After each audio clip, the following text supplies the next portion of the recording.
Hello students, welcome to Magnet Brains. My name is Abhishek Pandey, your teacher for social science. So Magnet Brains एक ऐसा platform है जहां पर आपको सभी क्लास सभी सब्जेक्ट की videos free of cost provide किए जाते हैं।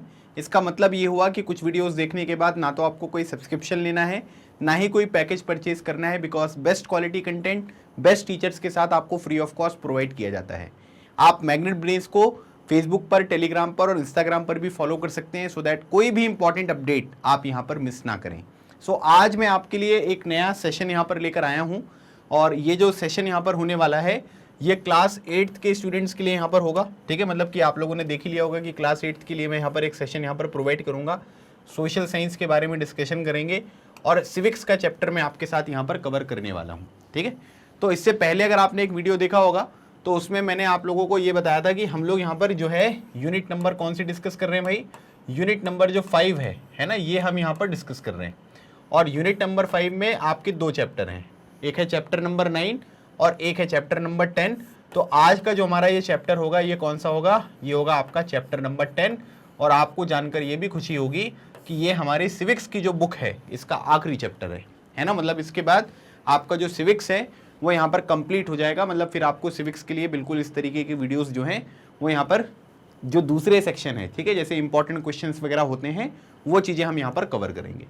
तो अब ये जो चैप्टर यहाँ पर है ये लॉज एंड सोशल जस्टिस के बारे में बात करेगा, है ना। मतलब कि यहाँ पर क्या है कि कानून और सोशल जस्टिस का हिंदी मतलब होता है सामाजिक न्याय, है ना। क्या होता है मैं आपको समझाऊंगा, आप चिंता मत करिएगा। लेकिन ये कंप्लीट चैप्टर रिवीजन है। कंप्लीट चैप्टर रिवीजन का मतलब क्या होता है कि आपकी बुक में जो भी इंपॉर्टेंट चीज़ें लिखी हैं उन सब चीज़ों को समझना, कोई शॉर्ट ट्रिक यहाँ पर ना फॉलो करना, है ना। क्योंकि अभी आपका सेशन यहाँ पर स्टार्ट हुआ है, अभी से ही अगर आप शॉर्ट ट्रिक फॉलो करने लग जाओगे, केवल क्वेश्चन के आंसर प्रिपेयर करोगे तो फिर आपको आनंद नहीं आएगा। तो आनंद अगर आपको लेना है तो आपकी बुक में जो भी चीज़ें यहाँ पर लिखी गई हैं उन सब चीज़ों को आपको पढ़ना पड़ेगा, समझना पड़ेगा, तब चीज़ें एकदम क्रिस्टल क्लियर आपको देखने को मिलेंगी। तो इसके लिए क्या करना है कि जब मैं सेशन आपको पढ़ाऊँ तब आप यहाँ पर क्या करिएगा कि अपनी जो बुक है सिविक्स वाली इसको ओपन कर लीजिएगा। जिसके पास बुक नहीं है कोई चिंता वाली बात नहीं है, आपको स्लाइड्स में ही देखकर सब चीज़ें यहाँ पर समझ में आ जाएंगी।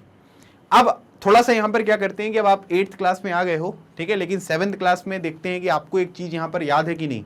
वहाँ पर आपने ना एक स्टोरी पढ़ी होगी, the story of A shirt. ठीक है, सबको याद है क्या? जिसको याद है मुझे कॉमेंट सेक्शन में बताना कि किसको किसको याद है कि स्टोरी ऑफ जो शर्ट यहाँ पर थी वो क्या थी। अब स्टोरी ऑफ शर्ट में अगर आप देखोगे तो उसमें क्या होता है कि जैसे शर्ट आपने पहनी हुई है ना, मैंने पहनी हुई है, टी शर्ट पहनी हुई है, इसका पूरा का पूरा एक प्रोसेस होता है ना। फॉर एग्जांपल अगर मान लीजिए कि हमें कोई कपड़ा बनाना है तो हमें यहाँ पर टेक्सटाइल इंडस्ट्रीज़ के बारे में बात करनी पड़ेगी, है ना। फिर उसके बाद कॉटन वगैरह का जो प्रोडक्शन है वो यहाँ पर करना पड़ेगा। तो फार्मर यहाँ पर स्टार्ट करेंगे काम करना, उसके बाद उस कॉटन को इकट्ठा करना, फिर मशीनरी में लेकर जाना, फिर यहाँ पर वीविंग होगा, स्पिनिंग होगा, अलग अलग तरीके की प्रोसेस आपको देखने को मिलेगी। प्रोडक्शन जब यहाँ पर हो जाएगा तो बटन्स वगैरह यहाँ पर लगेंगी, बटन्स वगैरह लगने के बाद इसको पैक किया जाएगा, फिर जो भी कंपनी इनको खरीदेगी वहाँ पर ट्रांसफ़र करेंगे, सुपरमार्केट में आएगा और फिर हम लोग क्या करेंगे, जाकर उसको खरीद कर लेकर आएंगे। तो जितनी आसानी से मैंने ये सारी चीज़ें आपको बता दी ना, ये प्रोसेस जो है उतनी आसान है नहीं। क्यों? क्योंकि इस पूरी की पूरी प्रोसेस में जो यहाँ पर क्या होते हैं, जो कि प्रोड्यूसर होते हैं और जो कंज्यूमर होते हैं, इनके बीच में एक चेन आपको देखने को मिलेगी। चेन का मतलब यहाँ पर क्या हुआ कि इस पूरे के पूरे प्रोसेस में जब से यहाँ पर ये काम स्टार्ट हुआ और जब ये कपड़ा किसी ने पहना, इसके बीच में काफ़ी सारे लोग यहाँ पर इन्वॉल्व होते हैं। काफ़ी बड़े बड़े लोग भी होते हैं, काफ़ी छोटे इंसान होते हैं, मतलब जिनको आप लेबर्स यहाँ पर कहते हो, वो भी आपको देखने को मिलेंगे जो अलग अलग लेवल पर अलग अलग तरीके का काम यहाँ पर करते हैं। अब आपको यहाँ पर ये लग रहा होगा कि सर जैसे मान लीजिए कि लोग काम कर रहे हैं, है ना, या आपने कहीं आसपास देखा होगा कि कुछ लोग यहाँ पर क्या करते हैं कि उनके घर में कोई काम कर रहा है तो अगर मान लो कि बाकी लोगों को 500 रुपीज़ देता है वो एक दिन काम करने का, है ना, लेकिन कुछ इंसान है जिनको 200 रुपीज़ दे रहा है। वहाँ पर जो वर्किंग कंडीशंस हैं वो यहाँ पर बहुत ख़राब हैं। वर्किंग कंडीशंस का मतलब यहाँ पर क्या होता है कि जैसे खाने पीने की छुट्टी नहीं देता है ना, या फिर आप ये कह सकते हैं कि जिस तरीके का काम वो लोग करते हैं वो काफ़ी खतरनाक काम है। लेकिन वहाँ पर क्या है कि जैसे आग भी लग सकती है, लेकिन फायर को एक्सटिंग्विश करने के लिए कोई प्रॉपर अरेंजमेंट यहाँ पर आपको देखने को नहीं मिलेंगे, है ना। तो काफ़ी सारी प्रॉब्लम्स यहाँ पर हो सकती हैं। मतलब आप ये कह सकते हैं कि लोगों का जो शोषण है, जिसको हम इंग्लिश में क्या बोलते हैं, एक्सप्लॉइटेशन, वो यहाँ पर किया जा सकता है। तो अब यहाँ पर क्या होता है कि सरकार की रिस्पॉन्सिबिलिटी यहाँ पर ये बनती है कि जो भी लोगों का एक्सप्लॉइटेशन यहाँ पर किया जा रहा है जो उनके मिनिमम वेजेस वगैरह यहाँ पर होते हैं, अगर वो उनको नहीं मिलते हैं तो सरकार कुछ इस तरीके के लॉज यहाँ पर लेकर आए जिससे उन चीज़ों को यहाँ पर इन्फोर्स किया जा सके। इन्फोर्स करने का मतलब यहाँ पर क्या हुआ कि जो भी यहाँ पर काम कर रहे हैं लोग, उनको उस तरीके के जो बेनिफिट्स यहाँ पर बोले जाते हैं वो यहाँ पर प्रोवाइड किए जाएं। अदरवाइज यहाँ पर क्या होता है कि अगर हम वो सेफ्टी ट्रीटमेंट्स वगैरह जो हैं वो फॉलो नहीं करते हैं, सेफ्टी स्टैंडर्ड्स को हम यहाँ पर टिक नहीं करते हैं, उसका रेगुलर जो है वो रिव्यू हम यहाँ पर नहीं करते हैं, तो काफ़ी सारी अलग अलग तरीके की जो प्रॉब्लम्स होती हैं ना वो हमको यहाँ पर देखने को मिलती हैं। और इसी तरीके से आपने भोपाल गैस ट्रेजेडी के बारे में सुना होगा, है ना, कि भाई एक यूनियन कार्बाइड नाम की एक कंपनी थी, वहाँ पर एक गैस लीक हो गई थी जिसकी वजह से वहाँ पर काम करने वाले लोग और आसपास रहने वाले लोग, ठीक है, उनमें से काफ़ी सारे लोगों की डेथ यहाँ पर होने को देखने को मिली। तो ये सब चीज़ें जो हैं इस पर्टिकुलर चैप्टर से रिलेटेड हैं। यूनियन कार्बाइड जो है उसका केस स्टडी भी मैं आपको पढ़ाऊंगा ताकि आपको चीज़ें जो है वो अच्छी तरीके से समझ में आए। तो हम लोग यहाँ पर क्या करेंगे, लॉ एंड सोशल जस्टिस के बारे में बात करेंगे। सोशल जस्टिस का बेसिक मतलब यहाँ पर ये होता है कि सभी लोगों को कानून के माध्यम से इस तरीके की फैसिलिटीज़ यहाँ पर प्रोवाइड करना जो वो यहाँ पर डिजर्व करते हैं। सामाजिक न्याय के बारे में बात हो रही है, ठीक है, कि ऐसा नहीं होना चाहिए कि कुछ लोग काम करते हैं तो उनको उसी काम के अलग पैसे मिल रहे हैं और कोई दूसरा अगर काम कर रहा है तो उसको उस काम के अलग तरीके के पैसे मिल रहे हैं। तो अब हम क्या करते हैं कि मिनिमम वेज, जो मिनिमम वेज का मतलब क्या होता है कि ये मिनिमम आपको इतनी सैलरी मिलेगी ही, इससे कम आप सैलरी यहाँ पर नहीं दे सकते हो, तो उसको हम क्या बोलते हैं, उसको हम मिनिमम वेज कहते हैं। तो एक काम करते हैं, let us take a common market situation where the law is very important, है ना। मतलब हम क्या करते हैं कि एक कॉमन मार्केट सिचुएशन जो है वो यहाँ पर एज्यूम करते हैं और जहाँ पर हमको ये पता है कि जो कानून होता है वो यहाँ पर क्या है कि मतलब ये बहुत ही ज़्यादा क्रूशियल आपको देखने को मिलेगा, मतलब एक्सट्रीमली यहाँ पर ये इंपॉर्टेंट देखने को मिलता है। और हमने यहाँ पर क्या बोला, इसमें हमने वर्कर्स के वेजेस के बारे में बात करी। वेजेस का मतलब यहाँ पर क्या हुआ, तनख्वाह, ठीक है, कि जो भी यहाँ पर लोग होते हैं जो काम करते हैं उनके जो वेजेस होते हैं, सैलरी होती हैं, है ना, उनको हम यहाँ पर वेजेस के नाम से जानते हैं। Private companies, contractor, business person normally want to make as much profit as they can, ठीक है। मतलब यहाँ पर क्या होता है कि जितने भी प्राइवेट कंपनीज हैं, जितने भी कॉन्ट्रैक्टर हैं, जितने भी बिजनेस वाले लोग हैं, है ना, अगर आप किसी भी प्राइवेट कंपनी के बारे में देख लो, किसी भी कॉन्ट्रैक्टर के बारे में देख लो, किसी भी बिजनेस पर्सन के बारे में देख लो, इनका बेसिक जो मोटिव होता है वो यहाँ पर क्या होता है, वो होता है प्रॉफिट, है ना। अगर इनको प्रॉफिट यहाँ पर नहीं मिलेगा तो क्या ये इस तरीके का काम करेंगे, क्या बिल्कुल नहीं करेंगे। बात समझ में आ रही है। तो इसीलिए क्या होता है कि इन्होंने ये डिसाइड कर दिया कि जो प्राइवेट कंपनीज हैं, कॉन्ट्रैक्टर हैं और जो बिजनेस पर्सन हैं, ये लोग यहाँ पर क्या करेंगे, ये लोग केवल प्रॉफिट के बेसिस पे यहाँ पर काम करते हैं। अगर इनको प्रॉफिट नहीं होगा तो ये वो काम नहीं करने वाले हैं, ठीक है। इससे पहले वाले चैप्टर में भी मैंने जो वाटर वाला एग्जाम्पल आपको लेकर बताया था, वहां पर भी आपने देखा था कि प्राइवेट कंपनीज जो है वो क्या करेंगे कि पानी वगैरह प्रोवाइड करेंगे लेकिन उससे ज़्यादा पैसे लेंगे। क्यों? क्योंकि उनका जो पूरा मोटिव होता है वो होता है प्रॉफिट का। In the drive for profit they might deny workers their rights and do not pay them wages, ठीक है। अब क्या होता है कि जब लोग यहाँ पर सोचते हैं कि हमें ज़्यादा से ज़्यादा लाभ यहाँ पर प्राप्त करना है ना, जैसे वो बोलते नहीं है कि किसी भी चीज़ की अगर आप यहाँ पर क्या करोगे, अति करोगे तो वो चीज़ें यहाँ पर क्या आएंगी, गड़बड़ करेंगी, है ना। या फिर आप कुछ बहुत अच्छा अगर यहाँ पर कर रहे हो तो चांसेस यहाँ पर ये भी रहते हैं कि कुछ चीज़ें आपने ऐसी यहाँ पर करी हैं, ठीक है, जो आपको नहीं करनी चाहिए थी।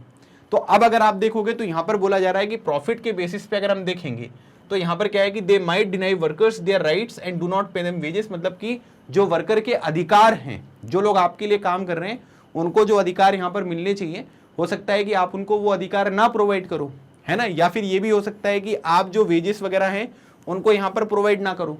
क्यों? कारण क्या है? क्योंकि आप प्रॉफिट ओरिएंटेड हो, आप ये चाहते हो कि आपको ज़्यादा से ज़्यादा लाभ यहाँ पर मिले, और इसीलिए आप क्या कर सकते हैं कि उनके जो राइट्स हैं, उनके जो वेजेस हैं, उनको डिनाई यहाँ पर कर सकते हो कि हम इस पे जो है वो फोकस नहीं करेंगे, हम आपको वेजेस वगैरह यहाँ पर नहीं देने वाले हैं। For example, in the eyes of the law it is illegal और wrong to deny workers their wages, ठीक है। आपने उनसे काम करवा लिया और यहाँ पर क्या है कि आपने मना कर दिया कि हम आपको सैलरी यहाँ पर नहीं देंगे। तो कानून की नज़र में अगर आप देखोगे, है ना, जो कानून का नज़र है यहाँ पर, इन the eyes of the law, ये क्या है, ये एकदम गैर कानूनी है, इलीगल है ना। मतलब अगर आपके खिलाफ यहाँ पर एक्शन ले लेंगे तो फिर आपको यहाँ पर क्या है कि सजा हो सकती है किसी ना किसी तरीके की। लेकिन यहाँ पर क्या है कि ये चीज़ जो है ये कानून के रूप में अगर आप देखोगे तो ये पूरी तरीके से इलीगल है कि आपने उनसे काम करवा लिया और यहाँ पर क्या है कि आपने उनको सैलरी यहाँ पर नहीं दी है, ठीक है। तो ये पॉइंट आपको समझना है। Similarly, to ensure that workers are not underpaid और paid fairly, there is a law on minimum wages. अब यहाँ पर क्या है कि कुछ लोग ये कह रहे हैं कि नहीं सर, हम यहाँ पर क्या करते हैं कि हम जो है वो वेजेस यहाँ पर देते हैं, लेकिन जिस तरीके का वेज आप दे रहे हो, आप कितने रुपए दे रहे हो, आप दे रहे हो 1000 रुपये, है ना। लेकिन जो वो काम है वो कितने का है, वो है यहाँ पर, ठीक है, 2500 रुपये का। तो इसका मतलब यहाँ पर क्या हुआ कि जो वर्कर आपके यहाँ पर काम कर रहे थे उनको मिलना इतना चाहिए था, है ना, लेकिन आप दे कितने रहो, आप इतना दे रहे हो। तो इसका मतलब यहाँ पर क्या हुआ कि जो मिनिमम वेजेस हैं, ठीक है, उसको यहाँ पर क्या कर रहे हो कि आप यहाँ पर जो है उसकी गारंटी नहीं है। जैसे मान लीजिए कि एक कोई कंपनी यहाँ पर लगी, है ना, कंपनी के ऑनर ने बोल दिया कि यहाँ पर जितने लोग हैं, ठीक है, सबको हम क्या करेंगे, सबको नौकरी पे रखेंगे। हम लोग ताली बजाने लग गए कि अरे बहुत बढ़िया, ठीक है। उनने बोला कि एक और खुशखबरी ये है आप लोगों के लिए कि हम आपको जो है 1000 रुपये में रख रहे हैं और आपकी सैलरी कभी कम नहीं होगी, हमेशा आपको 1000 रुपये मिलेंगे, ठीक है। तो आप लोग को अरे बहुत बढ़िया, आप तो कोई नुकसान ही नहीं होने वाला है। लेकिन कुछ समय के बाद आपको ये लगेगा कि अब 1000 रुपये में कुछ हो रहा है क्या? कुछ भी नहीं हो रहा है। पहले लोग 6-7 लाख रुपए में घर खरीद लेते थे, है ना, नॉर्मल सिटीज़ की बात कर रहा हूँ, मेट्रो सिटीज़ की बात नहीं कर रहा हूँ। 6-7 लाख रुपए में लोगों का घर आ जाता था। आज वही 6-7 लाख रुपए में जो लोगों ने घर खरीदे ना, वो 70-80 लाख रुपए के घर यहाँ पर हो गए। तो 1000 रुपये आज से 25 साल में कुछ होने वाला है क्या? कुछ नहीं होने वाला है। तो मिनिमम वेजेस जो है ना, वो यहाँ पर क्या है कि वो रिवाइज होते रहते हैं। रिवाइज होने का मतलब क्या है कि समय के साथ जो है वो देखेंगे कि भाई इसमें क्या क्या चेंजेस जो हैं वो हम यहाँ पर कर सकते हैं, उसके अकॉर्डिंग उसमें बदलाव यहाँ पर होता है। A worker has to be paid not less than the minimum wage by the employer. मतलब कि जो भी वर्कर किसी भी एम्प्लॉयर के लिए यहाँ पर काम करता है, तो जो मिनिमम वेज यहाँ पर गारंटीड यहाँ पर किए गए हैं, मतलब कि जो आप ये कह सकते हैं कि न्यूनतम वेतन जो होता है, ठीक है, मिनिमम वेज को हम क्या बोलते हैं, जो न्यूनतम वेतन यहाँ पर है उतना तो आपको क्या करना है कि उतना तो एटलीस्ट आपको यहाँ पर प्रोवाइड करना ही है। इतना अगर आप प्रोवाइड नहीं करोगे तो फिर यहाँ पर दिक्कत हो जाएगी। इतना आपको पे करना जरूरी है। The minimum wages are revise upwards, ठीक है, एवरी फ्यू ईयर्स, ठीक है। तो अब हमेशा क्या होता है कि जब मिनिमम वेजेस होते हैं तो वो हमेशा अपवर्ड्स में जो है वो उनका रिवीजन होता है ना। मतलब कि अगर 1000 रुपये है तो 1 साल में या 2 साल में या कभी भी वो जो है वो ऊपर की तरफ जाएगा 1500। ऐसा तो होगा नहीं ना कि 1000 रुपये जो है वो 600 यहाँ पर हो गया, है ना। तो सैलरी यहाँ पर क्या होती है कि किसी की कम हो जाती है क्या?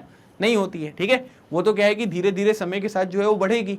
तो मिनिमम वेजेस का जो नंबर है, क्योंकि महंगाई बढ़ रही है ना, चीज़ों के दाम आपको बढ़ते हुए दिखाई दे रहे हैं, और इसी वजह से अगर आप देखोगे तो ये सिचुएशन यहाँ पर है, ठीक है। जैसे यहाँ पर क्या करते थे कि हमारे पिताजी वगैरह से अगर कभी बात करो इस तरीके से, तो लोग बताते हैं, है ना, कि हमारे टाइम पर क्या होता था कि 1 रुपये लेकर जाते थे हम, और 1 रुपये में जो है वो यहाँ पर दूध मिल जाता था, ठीक है। और आज के टाइम पीरियड पर 1 रुपये में दूध मिलता है क्या? आपको नहीं मिलता है। तो सिचुएशन क्या है, वो महंगाई जो है वो बढ़ती रहती है समय के साथ, और इसीलिए क्या होता है कि मिनिमम वेजेस जो हैं वो हमेशा क्या है कि अपवर्ड्स आपको रिवीजन देखने को मिलेगा, मतलब चीज़ें जो है वो यहाँ पर बढ़ेंगी।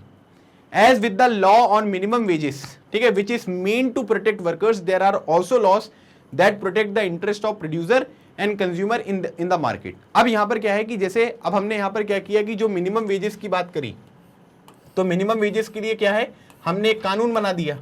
अब ये कानून क्या करेगा, जो भी वर्कर्स आपको देखने को मिलते हैं, है ना, उनकी प्रोटेक्शन यहाँ पर कर रहा है। कैसे प्रोटेक्शन कर रहा है कि भाई अगर मान लो कि मैं किसी के यहाँ काम करता हूँ, तो कानून ये कह रहा है कि 1200 रुपये से कम सैलरी नहीं मिल सकती आपको। तो जो एम्प्लॉयर है वो क्या करेगा, मुझे 1200 रुपये सैलरी यहाँ पर प्रोवाइड करेगा। बात समझ में आ गई? तो मेरी प्रोटेक्शन यहाँ पर हो गई। लेकिन यहाँ पर क्या होता है कि दूसरे भी होते हैं, मतलब there are also laws that protect the interest of producer and the consumers in the market. मतलब ये तो केवल मिनिमम वेज की बात हमने करी है, लेकिन ऐसे बहुत सारे आपको अलग अलग कानून देखने को मिलते हैं जिसमें सर्विसेज का जो प्रोडक्शन करते हैं और जो कंज्यूमर है, कंज्यूमर मतलब हम जो यहाँ पर क्या कर रहे हैं कि चीज़ों का यूज़ करते हैं, उपयोग करते हैं, तो दोनों के प्रोडक्शन के लिए प्रोटेक्शन जो होती है उसको अगर आप देखोगे तो उनके इंटरेस्ट के लिए अलग अलग कानून जो है वो सरकार यहाँ पर बनाती है ना। ये तो हमने मिनिमम वेज के बारे में यहाँ पर बात कर ली, जो कि न्यूनतम वेतन आपको देखने को मिलेगा। These help ensure that the relation between these 3 parties, है ना, जो वर्कर्स हैं, जो कंज्यूमर हैं और जो प्रोड्यूसर हैं, are govern in a manner that is not exploitative. ठीक है, सिंपल सी बात यहाँ पर यह है कि अगर मान लीजिए कि कोई भी यहाँ पर क्या है कि प्रोड्यूसर है, ठीक है, अब चीज़ें यहाँ पर प्रोड्यूस करी गई, प्रोड्यूसर के बाद यहाँ पर क्या किया कि वर्कर ने जो है उसको यहाँ पर रॉ मटेरियल था, रॉ मटेरियल को फिनिश्ड जो यहाँ पर गुड होता है उसके रूप में कन्वर्ट कर दिया, और यहाँ पर क्या है कि ये कंज्यूमर आपको देखने को मिलेंगे। ठीक है, तो अब यहाँ पर क्या है कि सरकार की रिस्पॉन्सिबिलिटी यहाँ पर ये है कि जो 3 लोग देखने को मिल रहे हैं, चाहे वो आपके प्रोड्यूसर हों, चाहे वो आपके वर्कर हों और चाहे कंज्यूमर हों, इन सब की प्रोटेक्शन करना जो है वो बहुत ज़रूरी है। अगर आप इनकी प्रोटेक्शन नहीं करोगे तो मान लो कि प्रोड्यूसर ने बोल दिया कि सरकार हमारे बारे में तो कुछ सोचती ही नहीं है, हम नहीं प्रोड्यूस करने वाले कोई चीज़, हम कॉटन का प्रोडक्शन नहीं करेंगे। वर्कर्स ने ये कह दिया कि हम लोगों की वर्किंग कंडीशंस के बारे में कोई कुछ सोचते ही नहीं है, हमें नहीं करना है काम इस कंपनी में, इन्होंने काम करना बंद कर दिया। कंज्यूमर ये बोले कि इन लोगों को ही सारे बेनिफिट यहाँ पर मिल रहे हैं, है ना, चीज़ों के दाम इतने महंगे हो गए हैं कि हम यहाँ पर कपड़े खरीद ही नहीं पा रहे हैं। कंज्यूमर ने बोल दिया कि हम चीज़ों को जो है वो खरीदेंगे ही नहीं।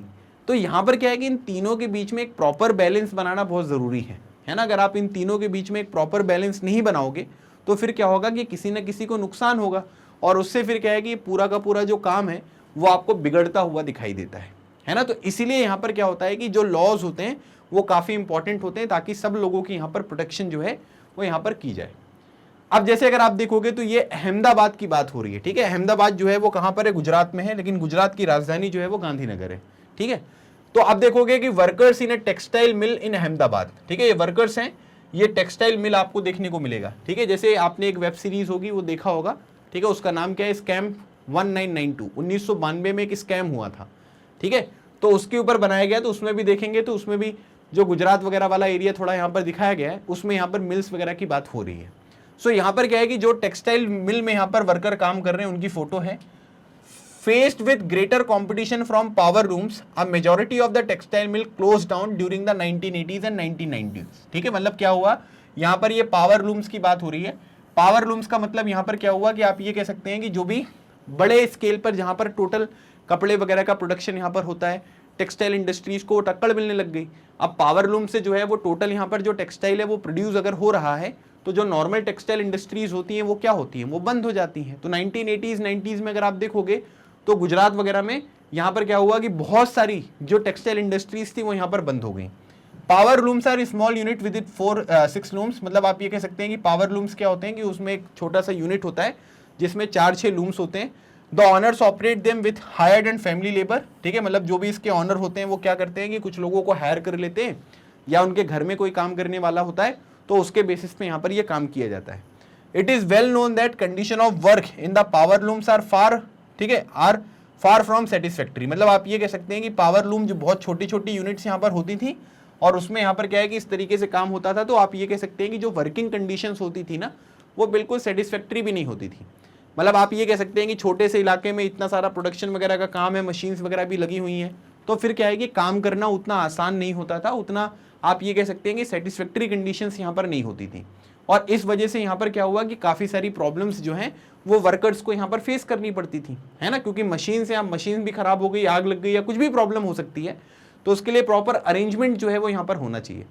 जैसे अगर आप मेट्रो सिटीज़ वगैरह में जाएंगे, दिल्ली वगैरह में, तो एक कमरा है, एक कमरे को क्या है कि भाई वहाँ पर क्या है कि किराएदार आप रख सकते हो।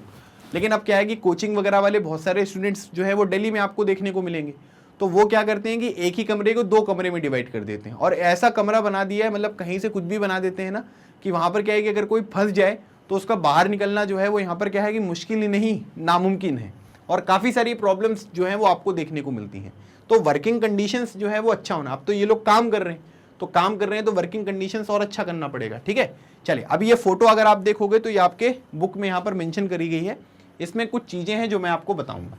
तो यहाँ पर बोला जा रहा है लॉ, यहाँ पर बोला गया है कि वाई इज इट नेसेसरी और whose interest does the law protect. मतलब यहाँ पर ये कानून के बारे में बात हो रही है, और यहाँ पर बात हो रही है कि ये जो कानून है वो क्यों नेसेसरी है, और यहाँ पर बात हो रही है कि इस पर्टिकुलर कानून से किन लोगों की जो है वो प्रोटेक्शन आपको देखने को मिलेगी, है ना। मतलब किन लोगों को ध्यान में रखकर ये कानून जो है वो यहाँ पर बनाया गया है। एकदम क्रिस्टल क्लियर है ना। कहीं पर भी अगर आपको लगे कि कुछ प्रॉब्लम है, कुछ समझ में नहीं आ रहा है ना, या ऐसा लगे कि सर मतलब अब मज़ा नहीं आ रहा है ना, तुरंत पानी पी लेना, क्योंकि क्या हो गया है कि थक गए हो आप, ठीक है। तो एक बार क्या करिएगा, पानी पी लीजिएगा। पानी पीने के बाद फिर से एक बार ध्यान देना, सब कुछ समझ में आने लगेगा, क्योंकि इतनी आसान शब्दों में मैं आपको बता रहा हूँ ना आपने कभी सुना होगा कहीं और ना कभी सुनोगे, ठीक है। क्योंकि अब इससे ज़्यादा आसान तो कर नहीं सकते, अब 8th क्लास में आ गए हो आप, है ना, नहीं तो फिर तो क्या हो जाएगा, बच्चों की क्लास हो जाएगी, समझ गया। चलिए, तो अब यहाँ पर बात करते हैं लॉ के बारे में। तो यहाँ पर बोला जा रहा है कि पहली जो यहाँ पर लॉ है, इसमें अगर आप देखोगे तो इसमें बात हो रही है मिनिमम वेजेस एक्ट के बारे में, ठीक है। किसकी बात कर रहे हैं, minimum wages act specifies that wages should not be below a specified minimum, ठीक है। मतलब आप ये कह सकते हैं कि एक टर्म यहाँ पर डिसाइड कर दिया गया है कि भाई जो भी यहाँ पर वेजेस होंगे, है ना, वो यहाँ पर क्या होंगे कि वो इस पर्टिकुलर, है ना, अमाउंट से जो है वो यहाँ पर कम नहीं होंगे। ये बात क्लियरली क्या कर दी है, मेंशन कर दी गई है। किस पर्टिकुलर एक्ट में, जो मिनिमम वेजेस एक्ट है ना, उसमें ये बात मेंशन करी गई है। अब यहाँ पर ये नेसेसरी क्यों है ना, क्वेश्चन बनेगा आपसे पेपर में कि भाई मिनिमम वेजेस एक्ट जो है उसकी नेसेसिटी यहाँ पर क्या है, वो क्यों ज़रूरी है। तो आपको लिखना पड़ेगा कि many workers are denied fair wages by their employer because they badly need work, workers have no bargaining power and are paid low wages. अब क्या होता है कि जैसे कई लोग क्या होते हैं कि उनको जॉब की बहुत ज़रूरत होती है ना, तो उनका मानना ये होता है कि सर आप तो हमको साहब एक काम करो, जितना पैसा दे दोगे हम उतने में काम करने के लिए रेडी हैं, है ना, हम पिछले 10 साल से हमको काम नहीं मिल रहा है और इस तरीके की बहुत सारी प्रॉब्लम्स यहाँ पर हो गई हैं, जितना देना चाहें साहब उतना ही दे दो, हम काम करने के लिए रेडी होंगे। तो जो एम्प्लॉयर होते हैं, जो जॉब यहाँ पर प्रोवाइड करते हैं ना, वो लोग क्या करते हैं, इस चीज़ का फ़ायदा उठाते हैं। उसने क्या देख लिया कि सामने वाले को जो है वो नौकरी की ज़रूरत है और ये किसी भी पेमेंट पे जो है वो काम करने को रेडी रहेगा। तो कई सारे लोग ऐसे होते हैं जिनको यहाँ पर क्या है कि फेयर वेजेस जो हैं वो डिनाई कर दिए जाते हैं, है ना, कि इतना तुमको यहाँ पर पैसा मिलना चाहिए, लेकिन एम्प्लॉयर के द्वारा उतनी चीज़ें जो हैं वो आपको प्रोवाइड नहीं करी जाती हैं और इसी वजह से उनको क्या है कि लो वेजेस देखने को मिलते हैं, है ना। जिसको यहाँ पर क्या है कि नौकरी की ज़रूरत होती है ना, उसकी बार्गेनिंग पावर जो है वो बहुत समाप्त हो जाती है। अगर आप ऐसा शो करोगे कि हमको बस दे ही दो नौकरी, आज हम आए हैं तो नौकरी लेकर ही जाएंगे, तो फिर तो समझ लो आप कि आपको 100 रुपये मिलने वाले होंगे तो आप 20 रुपये में ही जॉब करने के लिए रेडी हो जाओगे, क्योंकि बार्गेनिंग पावर समाप्त हो चुकी है। अब यहाँ पर क्या होगा, ये जो पर्टिकुलर लॉ है उससे किसके इंटरेस्ट जो है वो प्रोटेक्ट होंगे। So this law is mean to protect the interest of all workers, ठीक है, मतलब जितने भी वर्कर्स हैं उन सबके इंटरेस्ट यहाँ पर प्रोटेक्ट होने वाले हैं, particularly farm labourers, construction workers, factory workers, domestic workers, ठीक है, मतलब कि जो यहाँ पर खेतों में काम करते हैं, जो कंस्ट्रक्शन साइट्स पे काम करते हैं, जो फैक्ट्री में काम करते हैं, जो डोमेस्टिक वर्कर्स हैं, ठीक है, इन सब लोगों को यहाँ पर क्या है कि इंक्लूड किया गया है, ताकि मिनिमम वेजेस एक्ट के तहत जो भी यहाँ पर सबसे कम सैलरी होती है, जो मिनिमम यहाँ पर डिफाइन करी गई है कि इतनी मिलनी चाहिए, उतनी उनको मिले। तो ये चीज़ यहाँ पर आपको बताई गई है।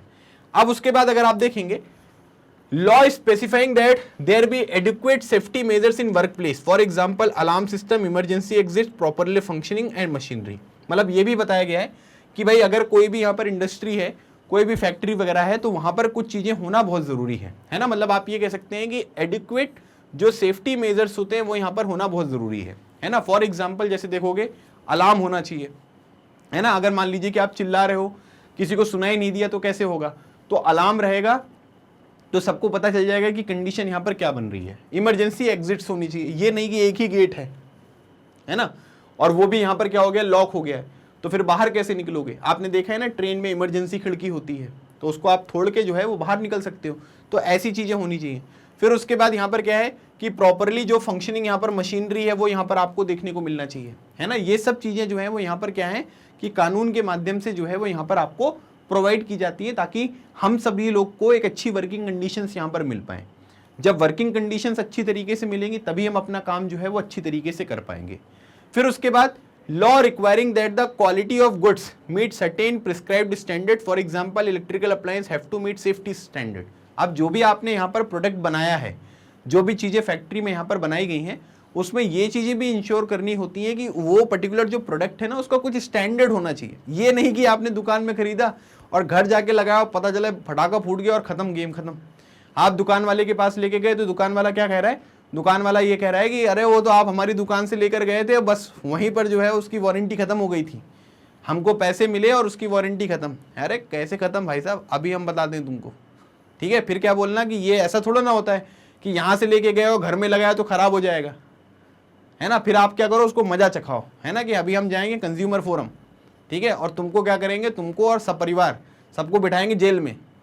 ये थोड़ा ना कोई मतलब हुआ कि भाई आप यहाँ पर क्या। इसलिए क्या होता है कि कोई भी प्रोडक्ट अगर आप खरीदो तो उसका बिल लो आप, है ना, और बिल वो वाला नहीं कच्चा बिल किया ना कि वो रफ पेपर रखा था उस पर लिख के नीचे साइन करके दे दिए, एकदम पक्का वाला बिल लीजिए आप, है ना, फिर चखाएंगे उनको मज़ा। तो इसलिए क्या होता है कि उसका कुछ यहाँ पर जो है वो क्या होना चाहिए, वो ज़रूरी है कि भाई उसकी जो रिक्वायरमेंट्स है ना वो फुलफिल हों, है ना, उसका एक स्टैंडर्ड मेंटेन होना चाहिए।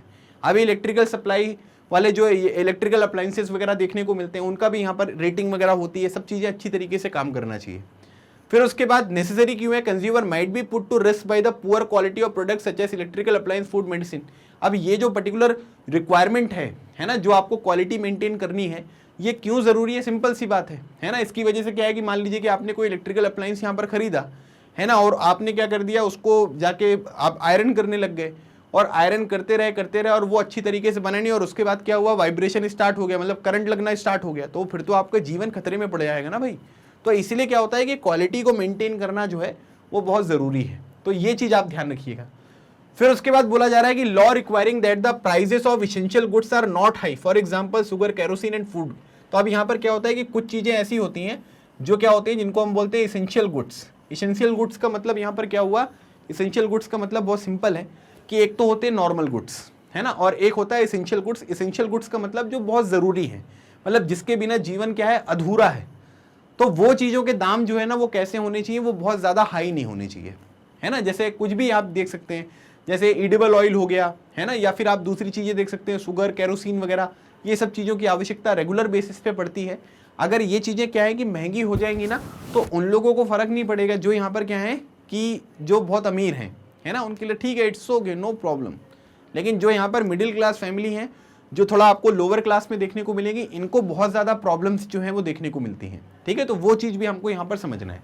अब इसमें यहाँ पर क्या है, इससे किस चीज़ की प्रोटेक्शन होगी, whose interest the law protect, कौन क्या चीज़ें प्रोटेक्ट होने वाली हैं, the interest of the poor who will otherwise be unable to afford these goods, ठीक है। तो जो गरीब व्यक्ति हैं, अगर यहाँ पर क्या है कि अफोर्डेबल रेट पे आपको चीज़ें नहीं मिलेंगी, तो जो गरीब व्यक्ति है वो खरीद ही नहीं पाएगा, है ना, फिर तो क्या है कि भूखा मर जाएगा भाई वो।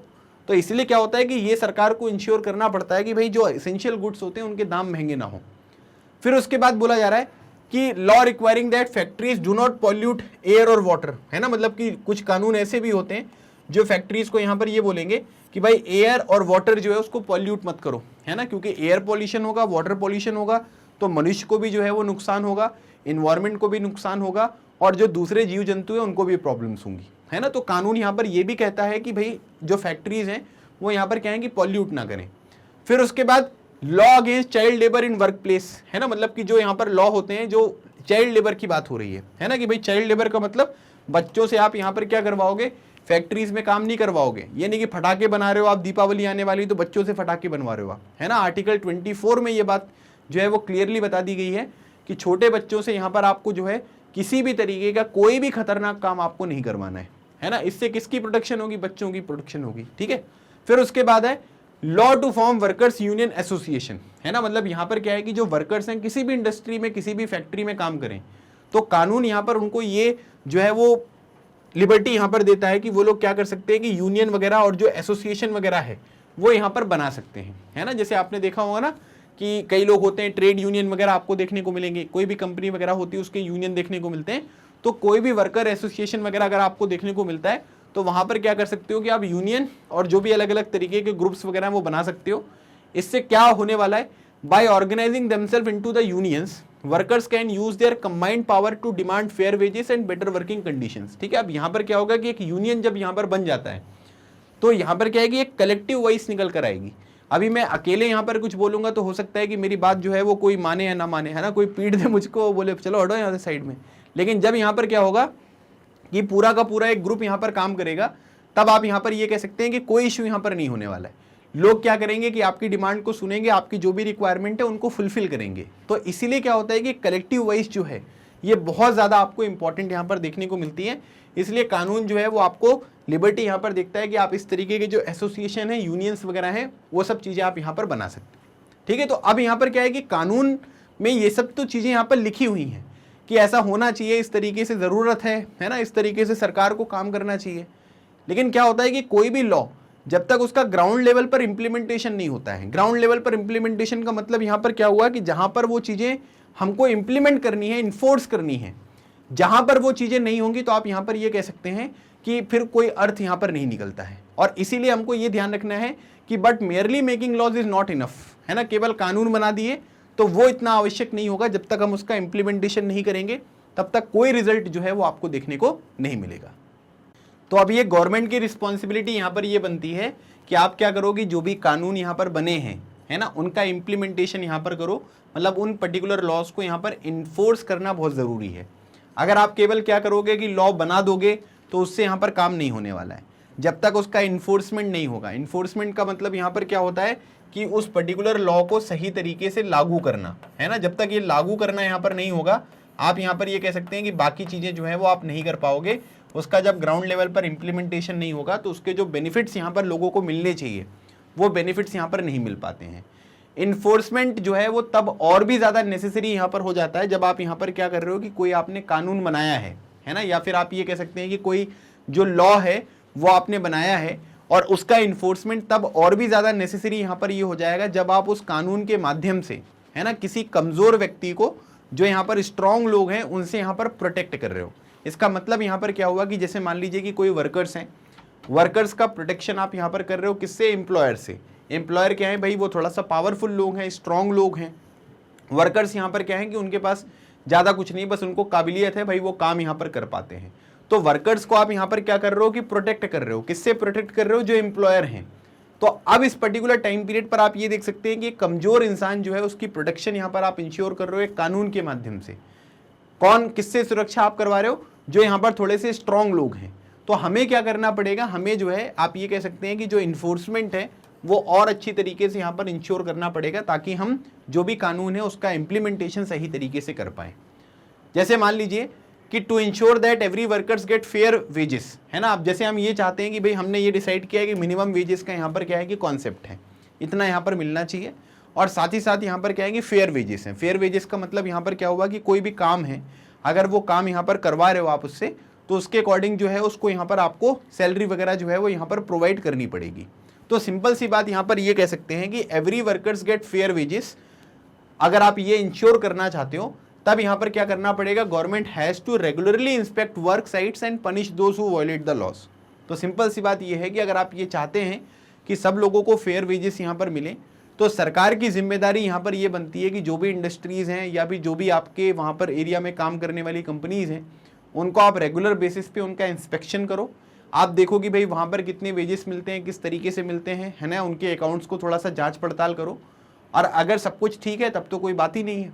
अगर कोई वॉयलेट कर रहा है तो आप यहाँ पर क्या करिए कि उनको पनिशमेंट भी जो है वो यहाँ पर दीजिए।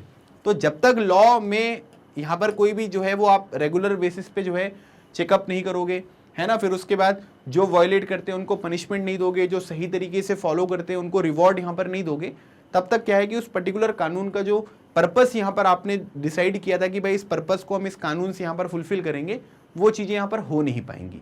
तो इसीलिए आपको ये चीज़ थोड़ा सा इंश्योर करनी पड़ेगी ताकि आप इन चीज़ों को अच्छी तरीके से समझ पाएँ। आई होप ये सारी चीज़ें आपको क्लियर हो रही होंगी। कोई भी डाउट होता है तो कमेंट सेक्शन ओपन है, आप लोग मुझे बताइएगा।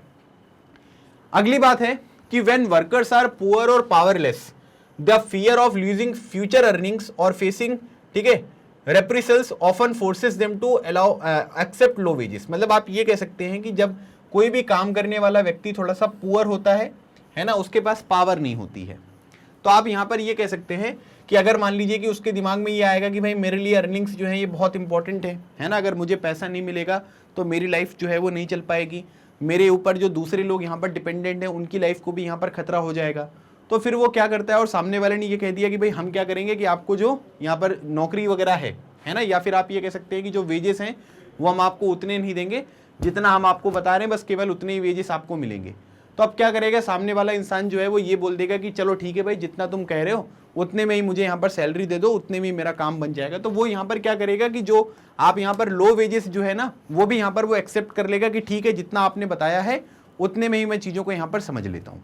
अब जैसे यहाँ पर एक टर्म लिखा हुआ है ये रिप्राइजल, ठीक है। रिप्राइजल मतलब यहाँ पर क्या होता है, एक तरीके की पनिशमेंट है ना, कि भाई आप ये कह सकते हैं कि मुझे जॉब पे रख लो, है ना, और मतलब मेरे पास कोई दूसरा सोर्स नहीं है, तो इस वजह से क्या है कि वो लोग कम दाम पर भी जो है आप ये कह सकते हैं कि एक्सेप्ट कर लेते हैं कि मैं ये जॉब यहाँ पर करूँगा।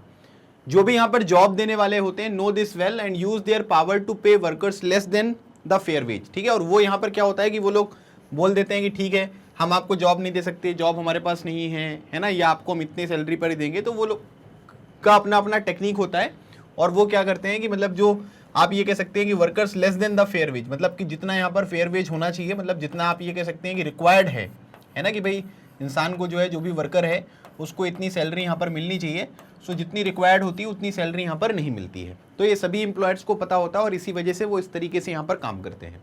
इन such cases it is crucial that laws are enforced. और इसलिए यहाँ पर क्या होता है कि ये चीज़ें बहुत ज़रूरी हो जाती हैं कि जो सरकार है वो रेगुलर बेसिस में यहाँ पर इंस्पेक्शन वगैरह करे, चीज़ों की जांच पड़ताल करे और देखे कि भाई कौन इस तरीके की प्रैक्टिसेस जो है वो यहाँ पर फॉलो कर रहा है, और उसके अकॉर्डिंग जो है उनको पनिशमेंट यहाँ पर दिया जाए। क्योंकि अगर यहाँ पर क्या होगा कि फेयर वेजेस अगर आप नहीं दे रहे हो तो इसका मतलब है कि जो सरकार ने कानून यहाँ पर बनाया हुआ है आप उसको फॉलो नहीं कर रहे हो, तो इसलिए वो चीज़ें यहाँ पर ज़रूरी होती हैं। Through making, enforcing and upholding these loss, ठीक है, आपने यहाँ पर क्या किया है कि जो कानून है वो आपने बनाया, ठीक है, उसको इन्फोर्स किया और उनको अपहोल्ड किया। अपहोल्ड करना मतलब ये होता है कि आप यहाँ पर जो भी कानून है ना, उस व्यवस्था को एक्सेप्ट कर रहे हो और उसको यहाँ पर मान रहे हो कि भाई इसी तरीके से यहाँ पर काम होना चाहिए। These laws the government can control the activities of individual और private companies so as to ensure social justice। ठीक है, तो अब यहाँ पर क्या होगा, जो भी कानून सरकार यहाँ पर बना रही है उनको इन्फोर्स कर रही है, उनको अपहोल्ड कर रही है। तो इसकी वजह से आप ये कह सकते हैं कि कोई भी इंडिविजुअल हो सकता है, कोई भी प्राइवेट कंपनीज यहाँ पर हो सकती हैं, है ना। उनके केस में अगर आप देखोगे तो आप यहाँ पर क्या कर रहे हो कि जो सामाजिक न्याय है, सामाजिक न्याय का मतलब आप ये कह सकते हैं कि जो भी लोग हैं वो सोशल एक्टिविटीज़ में आपको इन्वॉल्व देखने को मिल रहे हैं, है ना। सोसाइटी के लोग जो है वो यहाँ पर काम कर रहे हैं और आप क्या कर रहे हो कि इनके काम को जो है वो एक न्याय जो है वो यहाँ पर प्रोवाइड कर रहे हो। उसका किस तरीके से प्रोवाइड कर रहे हो, जो उनके फेयर वेज वगैरह होते हैं ना, वो आप प्रोवाइड कर रहे हो। तो यहाँ पर क्या होता है कि कानून बनाकर उनको इन्फोर्स करके, अपहोल्ड करके, है ना, आप यहाँ पर क्या कर सकते हैं कि लोगों को जो है वो सोशल जस्टिस यहाँ पर प्रोवाइड कर सकते हो, ताकि किसी के साथ किसी भी तरीके का कोई डिस्क्रिमिनेशन जो है वो देखने को ना मिले। कई बार आपने देखा होगा कि काम जो है वो लगभग सेम होते हैं, है ना। अगर कोई मेल उस काम को कर रहा है तो उसको ज़्यादा सैलरी मिलती है, कोई फीमेल अगर उस काम को कर रही होती है तो उसको यहाँ पर क्या है कि कम सैलरी मिलती है ना। इस तरीके के प्रोविजंस जो हैं वो आप अलग अलग जगह पर अगर देखेंगे तो वो यहाँ पर क्या है कि पैट्रियार्की जो हमारे देश में यहाँ पर चली आ रही है, उसकी वजह से ये सिचुएशन आपको देखने को मिलती रहती है। तो ये पॉइंट आपको समझना है। Many of these laws have their basis in the fundamental rights guaranteed by the Indian constitution. मतलब आप ये कह सकते हैं कि जितने भी ये अलग अलग तरीके के कानून देखने को मिल रहे हैं जिससे आप वर्कर्स वगैरह की यहाँ पर प्रोटेक्शन कर रहे हो, तो ये सब चीज़ें जो हैं वो कहाँ पर मेंशन करी गई हैं, ये फंडामेंटल राइट्स में मेंशन करी गई हैं। फंडामेंटल राइट्स के बारे में अगर हम बात करेंगे तो हमारे कॉन्स्टिट्यूशन का जो पार्ट नंबर 3 है ना, इसका मतलब आर्टिकल नंबर 12 से लेकर, ठीक है, आर्टिकल नंबर 35 तक के जो प्रोविज़न है ये फंडामेंटल राइट्स से रिलेटेड हैं। तो वहाँ पर क्या है कि इस बात को क्लियरली जो है वो यहाँ पर डिफाइन किया गया है कि फंडामेंटल राइट्स में लोगों को सोशल जस्टिस यहाँ पर मिलना चाहिए। तो इस तरीके के जो लॉज होते हैं ना वो फंडामेंटल राइट से ही यहाँ पर डिराइव करे हुए आपको देखने को मिलेंगे। For instance the right against exploitation says that no one can be force to work for low wages और अंडर बॉन्डेज। ठीक है, मतलब आपने किसी को बंधुआ मजदूर बना लिया है। इसका मतलब यहाँ पर क्या हुआ कि किसी के साथ आप जबरदस्ती कर रहे हो कि भाई कम दाम पर जो है वो आपको काम करना पड़ेगा, या तो आपने उसको पकड़ कर रख लिया कि हम जाने नहीं देंगे, जब तक हम चाहेंगे तब तक तुमसे काम करवाएंगे। तो ये जो राइट अगेंस्ट एक्सप्लॉयटेशन आपको देखने को मिलेगा ना, इसमें यहाँ पर आपको दो तरीके के आर्टिकल्स देखने को मिलते हैं। एक अगर आप देखोगे तो यहाँ पर क्या है, ये आपको आर्टिकल 23 देखने को मिलेगा और एक आर्टिकल 24 है। तो आर्टिकल 23 जो है ना वो इसी से रिलेटेड है ना, कि किसी से भाई लो वेजेस में या बॉन्डेज लेबर बना के जो है उससे आप काम नहीं करवा सकते हो। आर्टिकल 24 में जो है आप ये कह सकते हैं कि जो बच्चे हैं, है ना, उनका एक्सप्लॉयटेशन नहीं हो सकता, मतलब उनको फैक्ट्रीज वगैरह जो होते हैं ना वहाँ पर आप करवा नहीं सकते हो। ये चीज़ आपको यहाँ पर देखने को मिल रही है। तो ये अलग अलग तरीके के प्रोविज़न हैं, ठीक है, जो हमारे कॉन्स्टिट्यूशन में ऑलरेडी मेंशन किए गए हैं और इनको हम राइट अगेंस्ट एक्सप्लॉयटेशन जो है उसके अंतर्गत यहाँ पर देखते हैं। ठीक है, तो ये कॉन्स्टिट्यूशन में ही है और वहीं से ये चीज़ें जो है वो निकल कर सामने आ रही हैं। Similarly the constitution lays down no child below the age of 14 year shall be employed to work in any factory और माइंस और engage in any other hazardous employment. Hazardous का मतलब क्या होता है कि जो खतरनाक होते हैं। तो आप ये कह सकते हैं कि आर्टिकल नंबर जो 24 है हमारे कॉन्स्टिट्यूशन का, ठीक है, आर्टिकल 24 में ये क्लियरली बात यहाँ पर बताई गई है कि उन बच्चों की जिनकी उम्र यहाँ पर क्या है कि 14 साल से कम है ना, उनको किसी भी तरीके के फैक्ट्री में, किसी भी तरीके की माइंस में या कोई भी जो खतरनाक काम यहाँ पर हो सकता है जिसकी वजह से उनको तकलीफ यहाँ पर हो सकती है, वहाँ पर आप एम्प्लॉय नहीं करवा सकते हो। अगर आप वहाँ पर उन लोगों को रखोगे नौकरी पर तो इसका मतलब है कि लॉ जो है, कॉन्स्टिट्यूशन जो है उसका वॉल्यूशन आप कर रहे हो। और अगर आपकी कोई पनिशमेंट मतलब कोई यहाँ पर कंप्लेन कर देगा तो डेफिनेटली आपको जो है वो बढ़िया खासा जो है वो जेल में समय बिताना पड़ेगा। ठीक है, तो ये सब चीज़ें यहाँ पर नहीं करनी है। तो आप ये देख सकते हैं कि ज़्यादातर जो चीज़ें आपको देखने को मिलेंगी हमारे कॉन्स्टिट्यूशन में, जो भी अलग अलग तरीके की चीज़ें यहाँ पर मेंशन करी गई हैं, उनमें से ज़्यादातर जो प्रोविजंस हैं, ठीक है, वो कहाँ पर आपको देखने को मिलेंगे, वो हमारे फंडामेंटल राइट्स में यहाँ पर मेंशन किए गए हैं। और फंडामेंटल राइट्स से फिर हमने क्या किया कि अलग अलग तरीके की जो कानून है वो यहाँ पर बनाए ताकि चीज़ों को हम अच्छी तरीके से यहाँ पर इंश्योर कर सकें। तो आई होप अभी तक जो मैंने ये इंट्रोडक्शन वाला पार्ट आपको पढ़ाया, समझाया, ये सब चीज़ें क्लियर हो गई होंगी। फिर भी कोई डाउट, कोई समस्या आती है तो कमेंट सेक्शन में ज़रूर यहाँ पर आप मेंशन करिएगा। अब मैं आप लोगों को जो है आपकी बुक में अगर आप देखोगे तो आपको ना एक केस स्टडी जो है वो यहाँ पर देखने को मिलेगी। ये जो केस स्टडी है ये किसकी केस स्टडी है भाई, ये भोपाल गैस ट्रेजेडी आपको देखने को मिलेगा, है ना। मतलब भोपाल में क्या हुआ कि एक बहुत बड़ा जो है आप ये कह सकते हैं कि एक डिजास्टर जो है वो देखने को मिला, और ये डिजास्टर जो है वो कब का था, ये 1984 का आपको देखने को मिलेगा, ठीक है। 1984 में ये ट्रेजेडी यहां पर हुई थी। World's worst industrial tragedy took place in Bhopal 24 years ago. Union Carbide, an American company, ठीक है, had a factory in the city in which it produced pesticide. तो क्या हो गया कि भोपाल में जो है वो यूएसए की एक कंपनी थी जिसका नाम क्या था, जिसका नाम था यूसी, है ना। यूसी मतलब यहां पर क्या, यूनियन कार्बाइड। और यूनियन कार्बाइड जो है वो क्या बनाते थे, पेस्टिसाइड बनाते थे। यूपीएससी ने ना एक बार ये क्वेश्चन पूछा था कि यूनियन कार्बाइड जो है, जो कंपनी यहां पर थी वो क्या बनाती थी, तो याद रखिएगा ये पेस्टिसाइड मैन्युफैक्चरिंग यहां पर कंपनी थी। 2 दिसंबर 1984 को मिथाइल आइसोसाइनेट, ठीक है, मिथाइल आइसोसाइनेट MIC आपको देखने को मिल रहा है, ठीक है, a highly poisonous gas started leaking from the UC plant. मतलब कि 2 दिसंबर 1984 को अगर आप देखेंगे तो क्या हुआ कि ये जो पर्टिकुलर प्लांट आपको देखने को मिल रहा था, इसमें यहां पर क्या है कि मिथाइल आइसोसाइनेट जो यहां पर गैस है, ठीक है, ये एकदम से यहां पर क्या हो गई कि रिलीज होना यहां पर स्टार्ट हो गई, मतलब कि लीक होना यहां पर स्टार्ट हुई। उसके बाद कई सारे लोगों की यहां पर डेथ हुई, कोई दिक्कत नहीं है, मतलब वो सब तो प्रॉब्लम्स हमको समझ में आई गई हैं। तो यहां पर क्या है कि अभी यहां पर अजीजा सुल्तान को अगर आप देखोगे एक सर्वाइवर है ना, यहां पर कई लोगों के एग्जाम्पल दिए गए हैं। तो अजीजा सुल्तान का यहां पर यह कहना है कि about 12:30 AM I woke to the sound of my baby coughing badly in the half light I saw that the room was filled with a white cloud I heard people shouting run run then I started coughing with each breath seeming as if I was breathing in fire my eyes were burning। ठीक है, मतलब इनके बच्चा यहाँ पर सो रहा था, वो कफिंग होने लग गई, फिर ये भी जागी तो लोगों को भागते हुए देखा, फिर इनको भी यहाँ पर जो है वो देखने वगैरह में प्रॉब्लम यहाँ पर होने लग गई, सांस लेने में तकलीफ यहाँ पर होने लग गई। तो ऐसी सिचुएशन यहाँ पर क्रिएट हुई। Within 3 days more than 8,000 people were dead, 100,000 were maimed। मतलब आप ये कह सकते हैं कि कई सारे लोगों को अलग अलग तरीके की प्रॉब्लम्स आपको देखने को मिली, और कई सारे लोग जो हैं उनकी यहाँ पर डेथ होती हुई दिखाई दी, आप ये फोटो में भी देख सकते हैं। फिर उसके बाद most of those expose to the poison gas came from poor working class families of which nearly 50,000 people are today too sick to work. मतलब आप ये कह सकते हैं कि ज्यादातर लोग जिनके ऊपर इस गैस का यहाँ पर प्रभाव पड़ा था वो कहाँ से थे, वो गरीब लोग थे, वर्किंग क्लास यहाँ पर थे, और उनमें से कई सारे लोग ऐसे भी हैं जो आज के टाइम पीरियड पर भी आपको बीमार देखने को मिलेंगे और वो काम नहीं कर सकते हैं।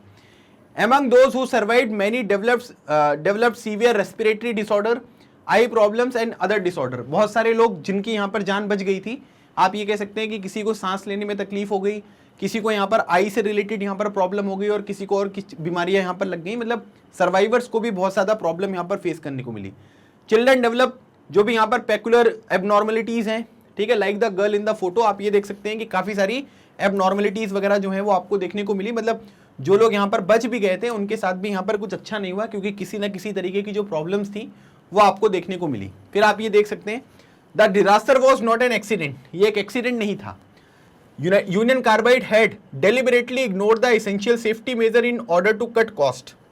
यहाँ पर क्या है, यहाँ पर कोई भी कंपनी अगर होती है तो वहाँ पर सेफ्टी मेजर्स जो हैं वो यहाँ पर बहुत ज़रूरी होते हैं। सेफ्टी मेजर्स में मतलब आप ये कह सकते हैं कि इंडस्ट्रीज़ में अगर कोई प्रॉब्लम यहाँ पर हो जाती है तो हम उसको कैसे टैकल करेंगे, इसके लिए कुछ खर्चा करना पड़ेगा। तो कंपनी को क्या लगा कि कंपनी को हमको खर्चा करना पड़ेगा, अभी खर्चा करेंगे तो खर्चा होगा तो प्रॉफिट नहीं होगा। तो कॉस्ट कटिंग के रूप में अगर आप देखोगे कि भाई यहाँ पर कट कॉस्ट के चक्कर में इन्होंने सेफ्टी मेजर्स के ऊपर ज़्यादा ध्यान नहीं दिया। Much before the Bhopal disaster there had been incident of gas leak killing a worker and injuring several. ठीक है, जब यहाँ पर क्या हुआ था कि आप ये कह सकते हैं कि जब ये पूरा का पूरा 1984 में इंसिडेंट हुआ ना, उससे पहले भी कई बार छोटे लेवल पर जो है इस तरीके की इंसिडेंट यहाँ पर हो चुके थे कि गैस वगैरह यहाँ पर लीक हुई, लेकिन यूनियन कार्बाइड ने कुछ बड़े स्केल पर यहाँ पर काम नहीं किया।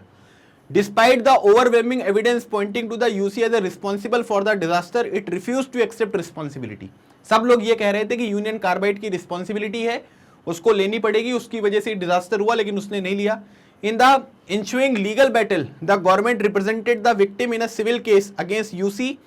It filed a 3 billion compensation case in 1985 but accepted a lowly 470 million in 1989. Survivors appealed against the settlement but the Supreme Court ruled that the settlement amount would stand। मतलब आप ये कह सकते हैं कि इन्होंने बोला कि 3 बिलियन डॉलर है ना, $3 बिलियन का कंपनसेशन होना चाहिए, लेकिन $470 मिलियन का कंपनसेशन हुआ। तो कई बार आप देखेंगे तो इस तरीके की जो प्रोटेस्ट वगैरह होती है वो आज के टाइम पीरियड पर भी आपको देखने को मिलती रहती है। Union carbide stop its operation but left behind terms of toxic chemicals. ठीक है, अब इसके बाद यहाँ पर क्या हुआ कि यूनियन कार्बाइड ने जो अपने ऑपरेशंस हैं, ठीक है, पूरी फैक्ट्री जो है वो बंद कर दी, लेकिन यहाँ पर क्या है कि जो टॉक्सिक केमिकल्स हैं जिससे लोगों को, एनिमल्स को, सबको नुकसान यहाँ पर हो सकता है, वो छोड़कर चले गए। These have seeped into the ground, contaminating water.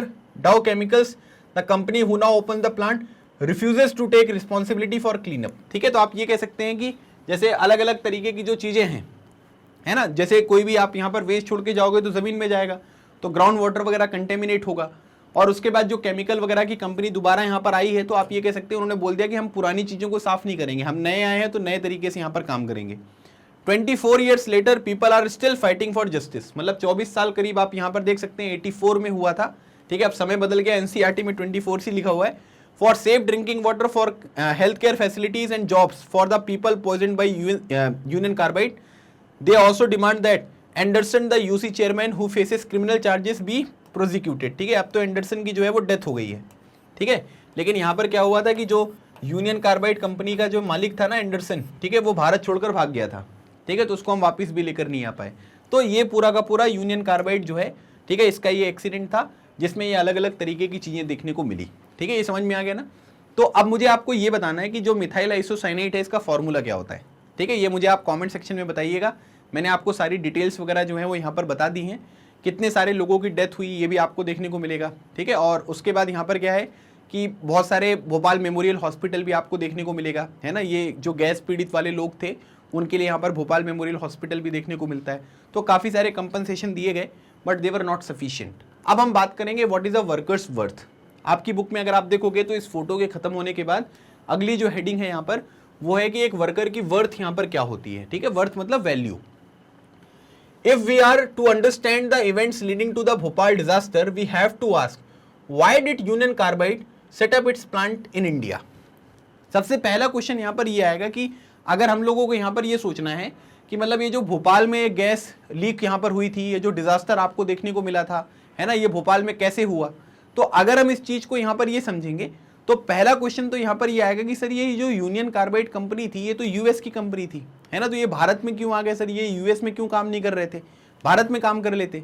तो पहला क्वेश्चन तो ये आएगा कि भाई यूनियन कार्बाइड जो है उसको इंडिया में स्टेब्लिश क्यों किया गया, है ना, पहला क्वेश्चन आपको ये देना है। One reason why foreign companies come to India is for cheap labour, है ना। यहाँ पर क्या होता है कि सबसे इंपॉर्टेंट जो रीजन है जिसमें केवल यूनियन कार्बाइड की बात नहीं करेंगे, ये यूनियन कार्बाइड का लेटेस्ट फोटो आपको देखने को मिलेगा। तो यहाँ पर क्या होता है कि अगर आप देखेंगे तो यूनियन कार्बाइड जो है ना वो एक कंपनी नहीं है, जितनी भी फॉरेन की कंपनीज देखने को मिलेंगे अगर वो इंडिया में यहाँ पर आ रहे हैं तो इसका कारण यहाँ पर क्या है, ये है चीप लेबर। चीप लेबर का मतलब यहाँ पर क्या हुआ है कि जो फैक्ट्रीज वगैरह होती है उसमें काम करने के लिए भारत में इतनी पॉपुलेशन है, भारत में इतनी गरीबी है कि बहुत कम दाम पर, बहुत कम वेजेस में लोग काम करने के लिए जो है वो यहाँ पर रेडी हो जाते हैं, है ना। कि ठीक है, अभी यूएस में यही काम करते तो भयंकर पैसा देना पड़ता है इनको, लेबर कॉस्ट, लेकिन हमारे देश में क्या है कि पॉपुलेशन बहुत ज़्यादा है, अनएम्प्लॉयमेंट बहुत ज़्यादा है, गरीबी बहुत ज़्यादा है, इस वजह से कम दाम पर भी लोग यहाँ पर काम करने के लिए रेडी होते हैं। आप कल अनाउंसमेंट करवा दो कि भाई कल एक कंपनी लग रही है, जिसको जिसको नौकरी चाहिए आ जाना, लेकिन नौकरी जो है वो उसमें हम ज़्यादा पैसे नहीं देंगे, हम केवल इतने ही पैसे देंगे। आप मिनिमम वैल्यू वहाँ पर लिख दो, ज़्यादा मत लिखो, आप मिनिमम वैल्यू लिख दो। आप देखना उस काम को करने के लिए भी ना लोग लाइन में खड़े रहेंगे।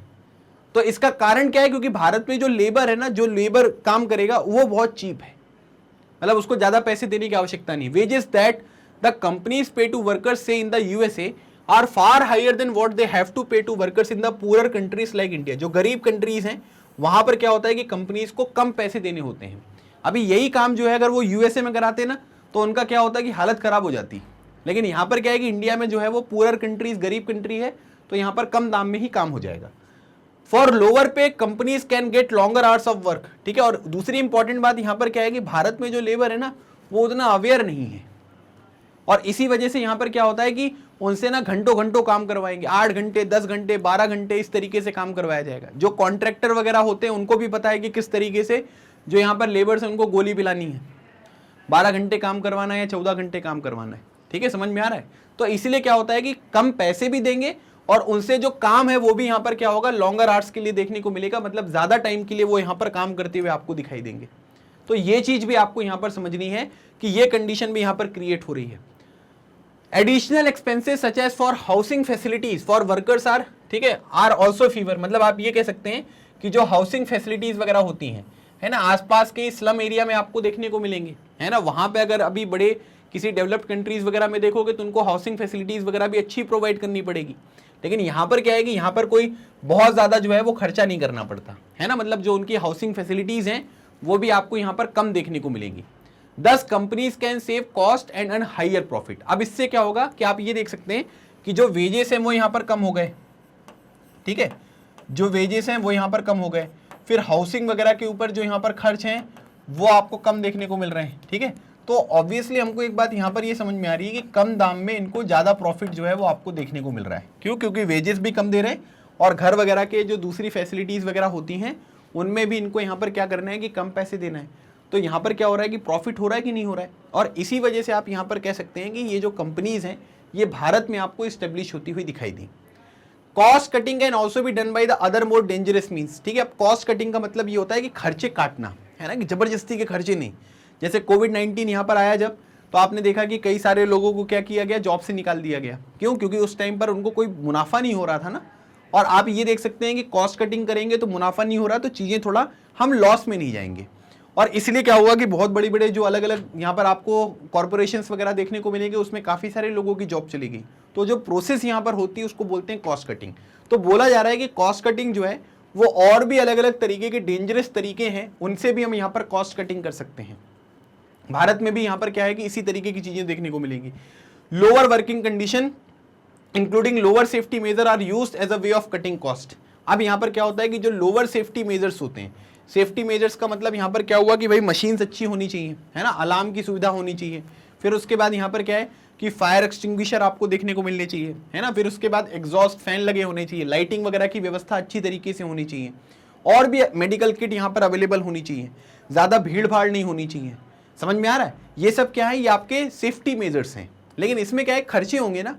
अभी फायर एक्सटिंग्विशर ही लाके लगा दूंगा तो उसमें ही खर्चा हो जाएगा, मेडिकल किट भी खर्चा हो जाएगा, लाइट्स में खर्चा होगा, बिल अलग आएगा, एग्जॉस्ट चलेगा, बिल अलग आएगा, काफ़ी सारे खर्चे यहाँ पर हो जाएंगे। तो लोग क्या करते हैं कि सेफ्टी जो मेजर्स है ना उसको पकड़ते हैं हाथ में और जेब में डाल लेते हैं। अरे कोई आवश्यकता नहीं है, भारतीय लोग हैं, भारतीय लोग जो है वो यहाँ पर क्या है कि सब खतरों से जो है वो काम कर लेते हैं, है ना, वो ठीक है। लेकिन अब जबरदस्ती थोड़ा ना होता है। एक होता है क्या कि मुश्किलें आ जाना, और एक दूसरी चीज़ होती है मुश्किलों में जाके घुस जाना, ठीक है। तो घुस जाना कोई मतलब बुद्धिमानी वाली बात है क्या? आपको पता है कि वहाँ खतरा है, आप फिर भी वहाँ जा रहे हो, है ना। ठीक है, एडवेंचरस एक्टिविटी जो है वो सब पसंद करते हैं, मैं मानता हूँ इस बात को। लेकिन मुझे ऐसा लगता है कि अगर आपका जो रिस्क है अगर वो कैलकुलेटेड नहीं है तो फिर क्या कर रहे हो कि आप अपने जीवन को जो है वो यहाँ पर दांव पर लगा रहे हो, और मुझे लगता है कि वो बिल्कुल बुद्धिमानी नहीं है। तो यहाँ पर क्या है कि सेफ्टी मेजर्स जो है वो यहाँ पर उनकी क्वालिटी जो है वो लोअर कर देते हैं, है ना। कोई दिक्कत नहीं है। हमारा जो काम है ना, मतलब इंसान क्या होता है कि इंसान जो छोटे लोग होते हैं, वर्कर्स होते हैं ना, उनके कभी बेनिफिट के बारे में सोचते ही नहीं है। अगर आप उनके बेनिफिट्स के बारे में नहीं सोचोगे ना तो आपकी कंपनी कभी आगे बढ़ेगी नहीं। ये बहुत सीधी सीधी बात है। अगर आप उनको खुश रखोगे, वो पूरी खुशी के साथ काम करेंगे, डेफिनेटली आपकी कंपनी की जो ग्रोथ होगी वो एक्सपोनेंशियल आपको देखने को मिलेगी। तो हमें क्या करना है कि सेफ्टी मेजर्स जो है वो प्रोवाइड करना ज़रूरी है।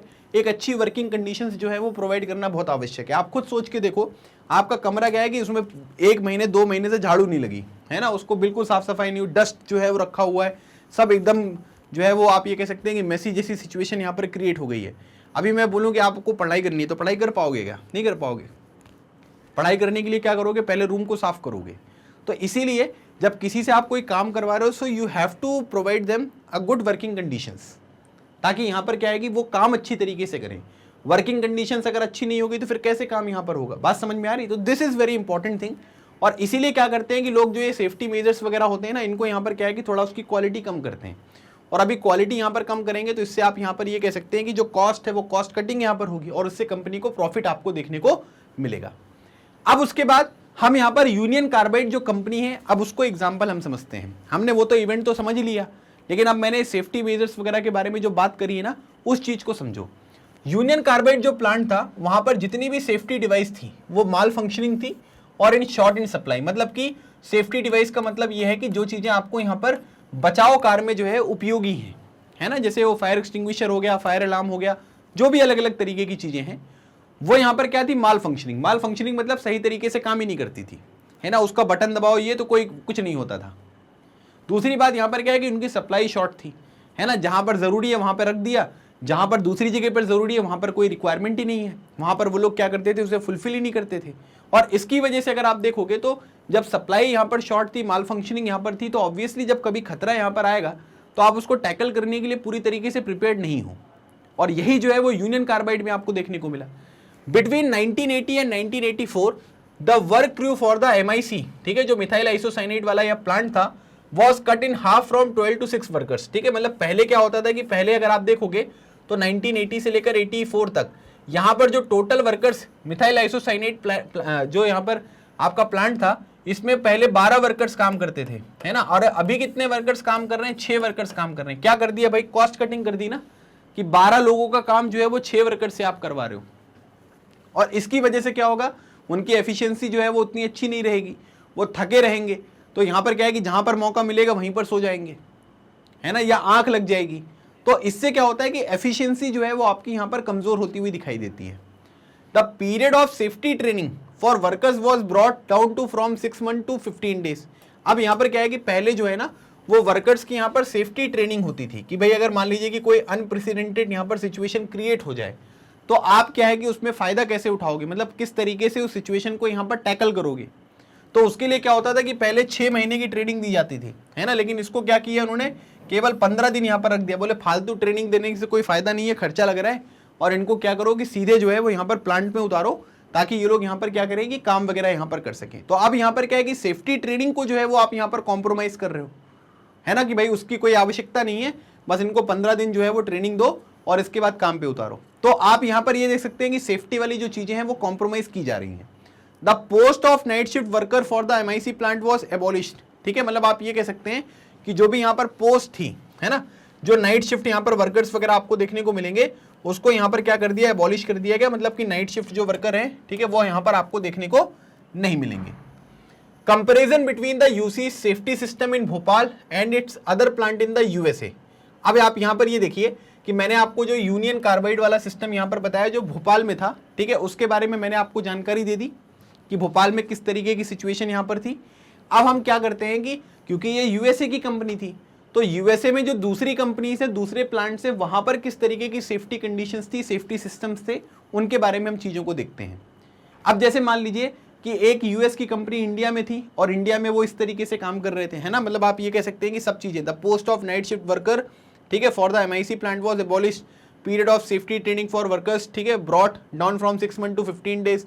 मतलब यहाँ पर क्या है कि ये जो नाइट शिफ्ट वर्कर है इनको एबॉलिश कर दिया, तो इसका मतलब क्या है कि नाइट में वहाँ पे कोई नहीं रहेगा, और अभी नाइट में कोई रहेगा नहीं तो वहाँ पर कोई चेक नहीं कर पाएगा। तो इससे इन्होंने क्या किया कि सैलरी वगैरह बचाने लग गए, और सैलरी वगैरह जब यहाँ पर बच गई तो इनको प्रॉफिट तो हुआ, लेकिन उससे क्या है कि जब वहाँ पर कोई प्रॉब्लम होगी तो उसको टेकल कैसे करेंगे, है ना, ये भी इशू आपको देखने को मिलेगा। चलिए, तो अब यहाँ पर क्या है कि USA की एक कंपनी है जो इंडिया में आपको देखने को मिली, है ना, और वो इंडिया में यहाँ पर क्या कर रही है कि भाई उसने यूनियन कार्बाइड पे कैसे यहाँ पर जो है बवाल मचा के रखा था, वो आपने देख लिया। अब US में ही अगर हम कोई दूसरी कंपनी के बारे में देखेंगे तो वहां पर किस तरीके के सेफ्टी स्टैंडर्ड्स यहाँ पर फॉलो किए जाते हैं, सेफ्टी सिस्टम यहाँ पर कैसे काम करता है, अब वो चीजें मैं आपको बताऊंगा। तो अगर आप देखेंगे तो यहाँ पर क्या बोला जा रहा है कि at West Virginia USA computerize warning and monitoring system were in place. ठीक है, मतलब कि यहाँ पर क्या है कि अगर आप देखोगे, ठीक है, and it's other plants in USA, मतलब कि जो यहाँ पर ये यूनियन कार्बाइड है इसके जो प्लांट्स आपको USA में देखने को मिलते थे, तो भोपाल में यहाँ पर क्या हुआ था कि भोपाल में तो बहुत सिचुएशन यहाँ पर खराब थी, और भी कुछ पॉइंट मैं आपको बता रहा हूँ। बाकी इसका जो प्लांट था ना यूनियन कार्बाइड का, ये वर्जीनिया USA में भी आपको देखने को मिलेगा। तो वहाँ पर क्या था, यहाँ पर computerize warning and monitoring system था, मतलब कि अगर कोई यहाँ पर अलार्म वगैरह रेस करना होता था तो कंप्यूटर के माध्यम से किया जाता था, फिर उसके बाद अगर कोई मॉनिटरिंग वगैरह होती थी कंप्यूटर के माध्यम से की जाती थी।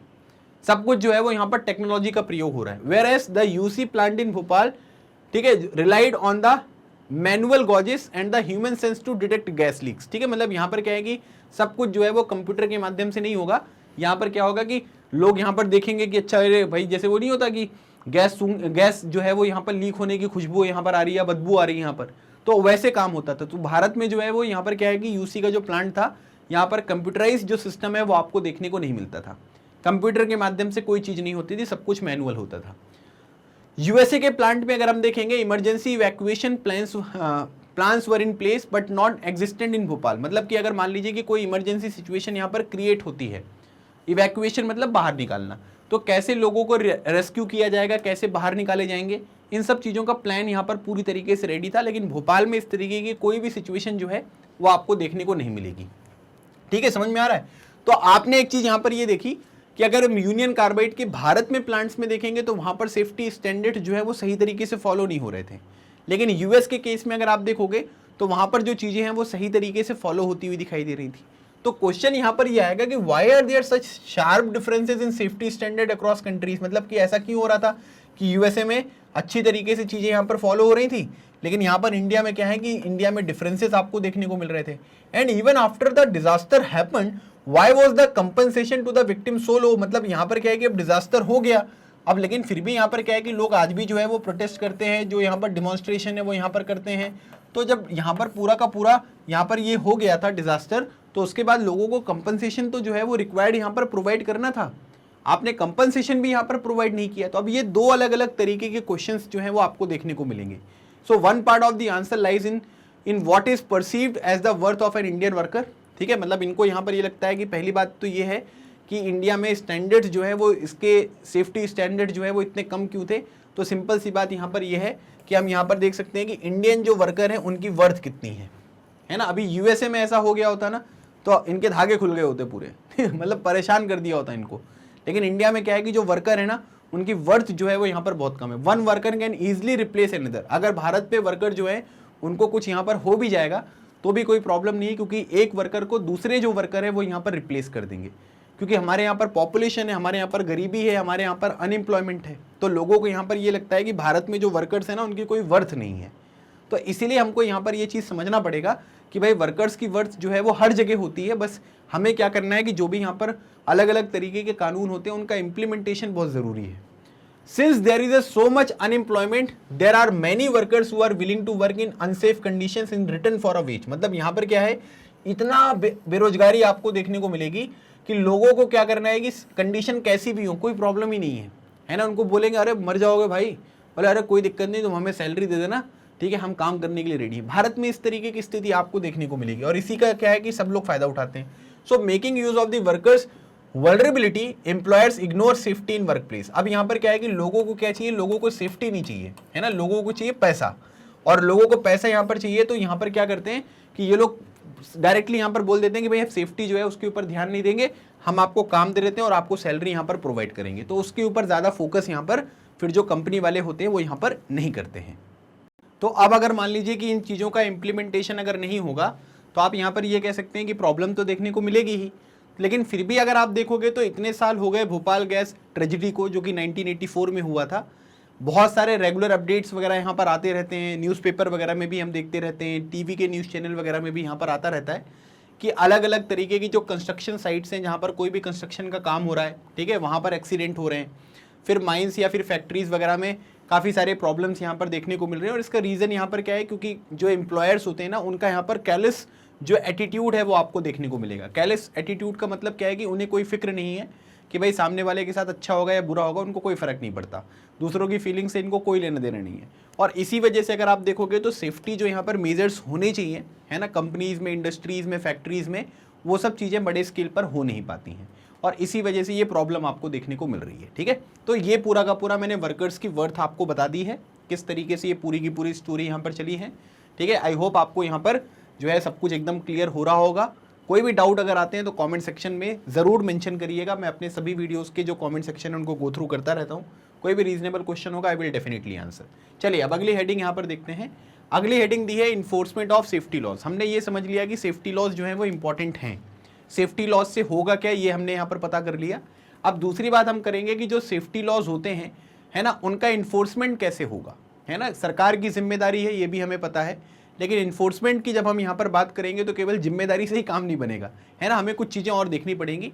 As the law maker and enforcer the government is suppose to ensure that safety laws are implemented, है ना, मतलब कि सेफ्टी लॉज बहुत ज़्यादा इंपॉर्टेंट है, लोगों की जान जा सकती है, काफ़ी सारी प्रॉब्लम्स यहाँ पर हो सकती हैं। भोपाल गैस ट्रेजिडी में हमने ऑलरेडी यहाँ पर देखा हुआ है। तो इसीलिए क्या होता है कि भाई लॉ बनाने का काम कौन है, सरकार करती है, इन्फोर्समेंट का काम कौन है, सरकार यहाँ पर करती है। जो पार्लियामेंट है वो कानून बनाएगी और जो एग्जीक्यूटिव यहाँ पर होंगे वो उन चीज़ों को इम्प्लीमेंट करेंगे। It is also the duty of the government to ensure that the right to life guaranteed under Article 21 of the Constitution is not violated. हमने एक चीज यहां पर पढ़ी है कि भाई अगर हमारे फंडामेंटल राइट्स का वॉल्यूशन होगा तो हम कोर्ट जा सकते हैं। ये सरकार की जिम्मेदारी यहां पर ये होती है कि आर्टिकल 21 के अंतर्गत अगर आप देखोगे तो राइट टू लाइफ जो है वो गारंटीड है ना। इससे पहले वाले चैप्टर में अगर आप देखोगे तो सेफ ड्रिंकिंग वाटर का एक्सेस होना राइट टू लाइफ जो आर्टिकल 21 में मेंशन किया गया उसका एक पार्ट है। तो यहां पर क्या है कि सेफ ड्रिंकिंग वाटर का एक्सेस जो है वो सबको यहां पर होना चाहिए, इसमें कोई प्रॉब्लम नहीं है, वो एक फंडामेंटल राइट है। उसी तरीके से राइट टू लाइफ जो है यहां पर वो तो आर्टिकल 21 में क्लियरली यहां पर मेंशन किया गया है। तो सरकार की जिम्मेदारी यहां पर ये होती है कि आर्टिकल 21 जो कि हमारे कॉन्स्टिट्यूशन में मेंशन है, ठीक है, इसका वॉल्यूशन नहीं होना चाहिए, है ना। मतलब ये जो पर्टिकुलर यहां पर आर्टिकल है फंडामेंटल राइट है उसका वॉल्यूशन ना हो, ये सरकार की जिम्मेदारी है। What was the government doing when there were such, ठीक है, blatant violations of safety standard in the UC plant. मतलब आप ये कह सकते हैं कि यूनियन कार्बाइड में जब यहाँ पर सेफ्टी स्टैंडर्ड्स को जो आप ये कह सकते हैं कि पूरी तरीके से इग्नोर किया जा रहा था, है ना, इस तरीके के लीक्स पहले भी यहाँ पर हुए थे। उस टाइम पीरियड पर सरकार क्या कर रही थी, है ना, कि इतने बड़े जो यहाँ पर इंसिडेंट है इसको यहाँ पर जो आप ये कह सकते हैं कि रिपोर्ट नहीं कर पाई या आप ये कह सकते हैं कि इसको काउंटर नहीं कर पाए। तो पहली बात है, first the safety laws were lax in India. मतलब आप ये कह सकते हैं कि सेफ्टी लॉज वगैरह जो हैं, ठीक है, वो हमारे देश में बहुत अच्छी तरीके से एप्लीकेबल नहीं थे, बनाए नहीं गए थे, या उनका इम्प्लीमेंटेशन जो है वो सही तरीके से नहीं होता था। Second, even these weak safety laws were not enforced. ठीक है, अब यहाँ पर क्या है कि अगर कोई वीक सेफ्टी लॉज आपको देखने को भी मिलते थे तो आप ये कह सकते हैं कि इनका इम्प्लीमेंटेशन नहीं होता था।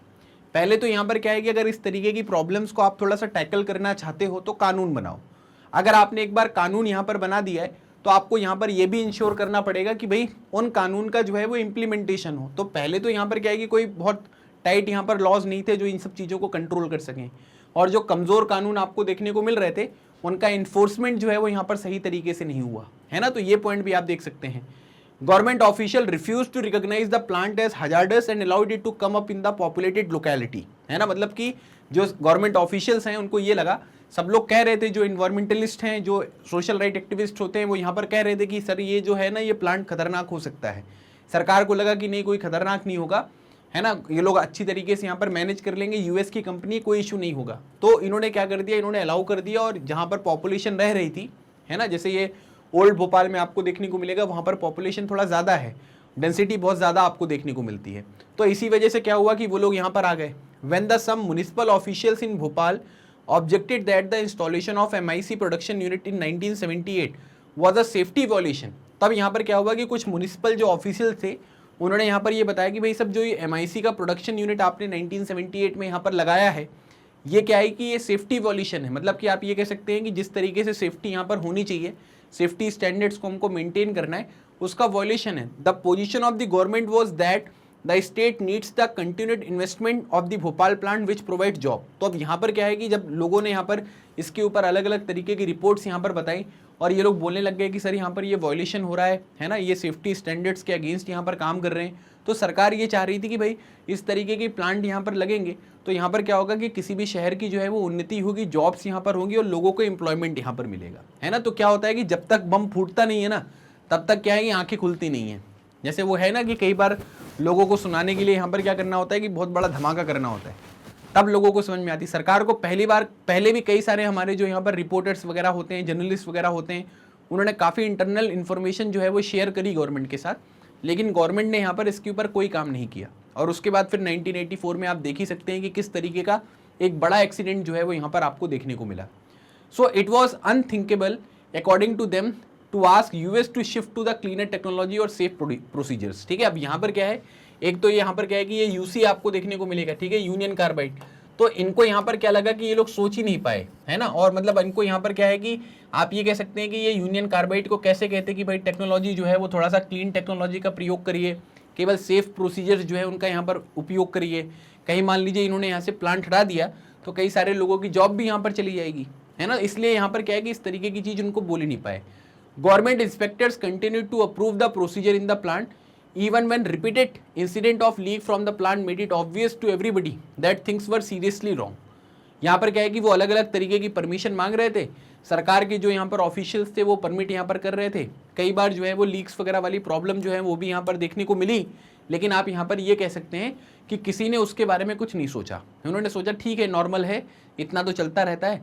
किसी को ये भी नहीं पता था, कोई ये भी नहीं सोच पा रहा था कि भाई भविष्य में एक इतना बड़ा एक्सीडेंट जो 1984 में आपको देखने को मिला वो हो सकता है। और सरकार बिना कुछ सोचे समझे, दूसरों की बातों को यहाँ पर तवज्जो दिए, चीज़ों को यहाँ पर क्या कर रही थी, केवल परमिट कर रही थी, और उसके बाद इतना बड़ा एक्सीडेंट जो है वो आपको यहाँ पर देखने को मिला। तो आप यहाँ पर ये कह सकते हैं कि हमारे यहाँ पर ना कोई स्ट्रिक्ट जो यहाँ पर लॉज थे वो नहीं थे, और जो लॉज यहाँ पर थे वो वीक थे, और उनका इम्प्लीमेंटेशन भी नहीं होता था। और इसी वजह से यहाँ पर क्या है कि सरकार जो है वो इस इंटरेस्ट में नहीं थी कि भाई हम यहाँ पर किसी भी तरीके का जो एक्शन है वो यहाँ पर ले सकें, और इसी वजह से 1984 में इस तरीके की प्रॉब्लम जो है वो आपको देखने को मिली। This as you know is contrary to what the role of a law making and enforcement agency should be. मतलब कि अगर हम यहाँ पर क्या करेंगे कि जो भी लॉ मेकिंग है और जो भी इन्फोर्समेंट एजेंसी है वो ऐसे तो काम नहीं करेगी ना, जैसे काम यहाँ पर हुआ कि उनको बोला जा रहा है कि सर यहाँ पर प्रॉब्लम है ना, तो प्रॉब्लम को सुनना चाहिए, एक ऐसी कुछ यहाँ पर प्रोसीजर्स आपको फॉलो करनी चाहिए ताकि लोगों का वेलफेयर यहाँ पर हो। तो आप उस तरीके से काम नहीं कर रहे थे। इन्फोर्समेंट जो एजेंसी यहाँ पर थी उनका बेसिक पर्पस क्या था कि बस बेनिफिट होने चाहिए, है ना, यहाँ पर जॉब क्रिएट हो, लोगों का भला यहाँ पर हो, लोगों के सेफ्टी के बारे में आप यहाँ पर नहीं सोच रहे थे। तो लॉ मेकिंग और इन्फोर्समेंट एजेंसी जो है वो लोगों के अपलिफ्टमेंट के बारे में, लोगों के वेलफेयर के बारे में यहाँ पर काम करती है ना। लेकिन यहाँ पर क्या हो रहा था कि चीज़ें जो हैं वो आपको उल्टी डायरेक्शन में देखने को मिल रही थी। Instead of protecting the interest of the people, their safety was being disregarded both by the government and by the private companies. मतलब यूनियन कार्बाइड तो जो है वो यहाँ पर अवॉइड कर ही रही थी कि हमको किसी से कोई मतलब नहीं, हमको बस प्रॉफिट चाहिए। लेकिन आप यहाँ पर ये कह सकते हैं जो कि हमको यहाँ पर लोगों का जो इंटरेस्ट था ना उसको प्रोटेक्ट करना था, ठीक है, आप उनकी जो सेफ्टी है उसको यहाँ पर इंश्योर करनी थी। लेकिन ना तो गवर्नमेंट यहाँ पर इंश्योर कर रही थी, जो मैंने अभी आपको एक्शंस बताए, और ना ही यूनियन कार्बाइड जो कंपनी है वो यहाँ पर इंश्योर कर रही थी, क्योंकि वो तो पूरी तरीके से प्रॉफिट पर काम करना चाहती थी।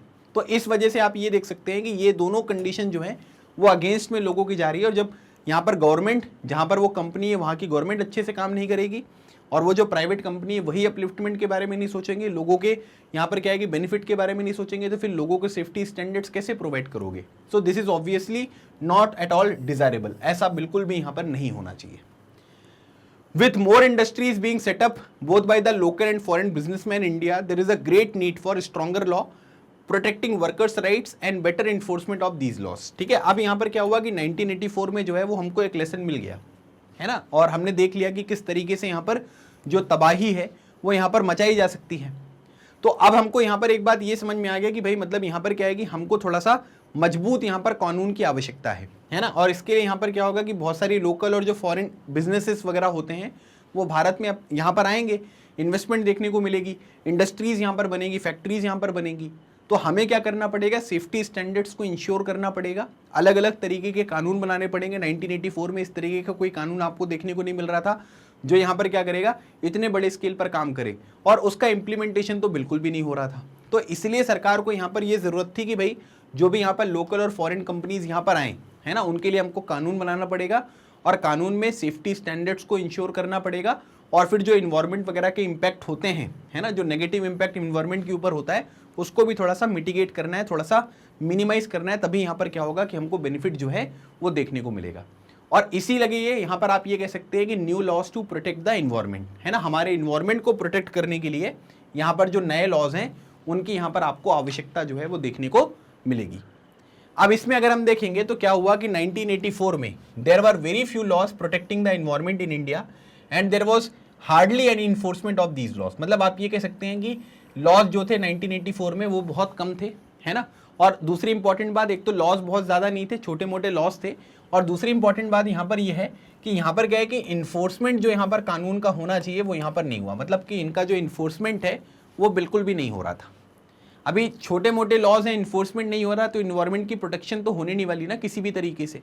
तो एक ही प्रॉब्लम है, the environment was treated as a free entity and any industry could pollute the air and water without any restriction. मतलब आप ये कह सकते हैं कि जब कानून नहीं होंगे, जब आप लोगों के ऊपर रिस्ट्रिक्शन नहीं लगाओगे, तो इन्वायरमेंट को लोग क्या सोचेंगे कि ये फ्री मटेरियल है, यहाँ पर क्या करोगे, कोई भी कुछ भी पॉल्यूट कर दो, एयर पॉल्यूट कर दो, वाटर पॉल्यूट कर दो, कोई कुछ रोक टोक नहीं करने वाला है। तो इसकी वजह से क्या होगा कि पूरा का पूरा इन्वायरमेंट जो है वो नेगेटिव डायरेक्शन में आपको बढ़ता हुआ दिखाई देगा, तो एक प्रॉब्लम देखने को मिलेगी। whether it was a rivers, air, groundwater, the environment was being polluted and the health of people disregarded। मतलब आप ये कह सकते हैं कि 1984 तक हमारे देश में हमारी रिवर्स, एयर, ग्राउंड वाटर सब चीज़ें जो हैं वो अलग अलग तरीके की जो कंपनीज हैं उनके द्वारा पॉल्यूट की जाती थी, आज भी की जा रही हैं, लेकिन आज तो क्या है कि हमारे ऊपर कई सारे लॉज वगैरह हैं, तो हमने चीज़ों को इम्प्लीमेंट कर दिया है और चीज़ें जो है वो कम होती भी दिखाई देंगी। और जिसकी वजह से क्या हुआ कि इन्वायरमेंट के ऊपर नेगेटिव इम्पैक्ट पड़ रहा है और साथ ही साथ जो लोगों की हेल्थ है उसके ऊपर भी यहाँ पर क्या है कि नेगेटिव इम्पैक्ट आपको देखने को मिल रहा है। तो इसकी वजह से पूरी की पूरी जो सिचुएशन है वो यहाँ पर आपको खराब होती हुई दिखाई देगी। Thus not only was Union Carbide a beneficiary of lower safety standard, it did not have to spend any money to clean up the pollution। मतलब आप यहाँ पर ये कह सकते हैं कि इन लोगों के जो पैसे हैं वो लोअर सेफ्टी स्टैंडर्ड्स में तो बच ही रहे थे, है ना। क्यों? क्योंकि जो चीज़ें लोगों के प्रोटेक्शन के लिए यहाँ पर आवश्यक हैं वो इनको देनी नहीं थी, तो उससे इनके पैसे बच रहे थे। अब उसके बाद यहाँ पर क्या है कि जो भी यहाँ पर क्या कर रहे हैं कि पॉल्यूशन को, मतलब हमारा जो इन्वायरमेंट है उसको पॉल्यूट कर रहे हैं, उसमें भी क्या है कि इनको कोई पैसे वगैरह स्पेंड करने की जरूरत नहीं होती थी। आज के टाइम पीरियड पर क्या है कि अगर आप पॉल्यूशन को जो है वो यहाँ पर प्रमोट करोगे तो बहुत सारी प्रॉब्लम्स यहाँ पर हो सकती हैं, बहुत सारे फाइन वगैरह यहाँ पर आपके ऊपर लगाए जा सकते हैं। पहले ये भी नहीं हो रहा था। इन the USA this is a necessary part of the production process. मतलब यहाँ पर क्या होता है कि भाई अगर आप कोई भी प्रोडक्शन के तहत जो है वो यहाँ पर क्या करोगे कि अगर आप पॉल्यूट करते हो, आप ये कह सकते हैं कि जो भी पॉल्यूशन यहाँ पर हो गए तो उस पॉल्यूशन को खत्म करने के लिए आपको यहाँ पर कुछ सॉल्यूशन जो है वो यहाँ पर प्रोवाइड करने पड़ेंगे। तो ये यूएसए में था, लेकिन इंडिया में आपको देखने को नहीं मिल रहा था। तो एक ये प्रॉब्लम भी आपको देखने की, मतलब इस तरीके की कोई व्यवस्था जो यहाँ पर यूएस में आपको देखने को मिलती थी वो इंडिया में यहाँ पर नहीं करी गई। The Bhopal disaster brought the issue of environment, ठीक है, टू द फोर फ्रंट। अब इससे क्या हुआ कि इससे बहुत ज्यादा इन्वायरमेंट के ऊपर भी इंपैक्ट पड़ा और भोपाल डिजास्टर 1984 के बाद लोग अब इन्वायरमेंट के बारे में भी बड़े स्केल पर बात करने लग गए। Several thousand of person who were not associated with the factory in any way were greatly affected because of the poisonous gas leaked from the plant, है ना। मतलब उनका फैक्ट्री से कोई लेना देना नहीं था, लेकिन वो क्या कर रहे थे कि उस फैक्ट्री के आसपास रहते थे और वहाँ से मिथाइल आइसोसाइनेट नाम की जो पॉइजनस गैस है वो यहाँ पर लीक हुई थी, जिसकी वजह से वो उसके एक्सपोजर में यहाँ पर आए और उनको काफ़ी सारे लोगों को यहाँ पर जो है उनकी डेथ भी हुई और कई सारे लोग यहाँ पर बीमार होते हुए भी आपको दिखाई दिए। तो आप यहाँ पर ये कह सकते हैं कि उनके ऊपर जो है वो डायरेक्टली और इनडायरेक्टली वो यहाँ पर इस पूरी की पूरी प्रोसेस में यहाँ पर इन्वॉल्व हुए।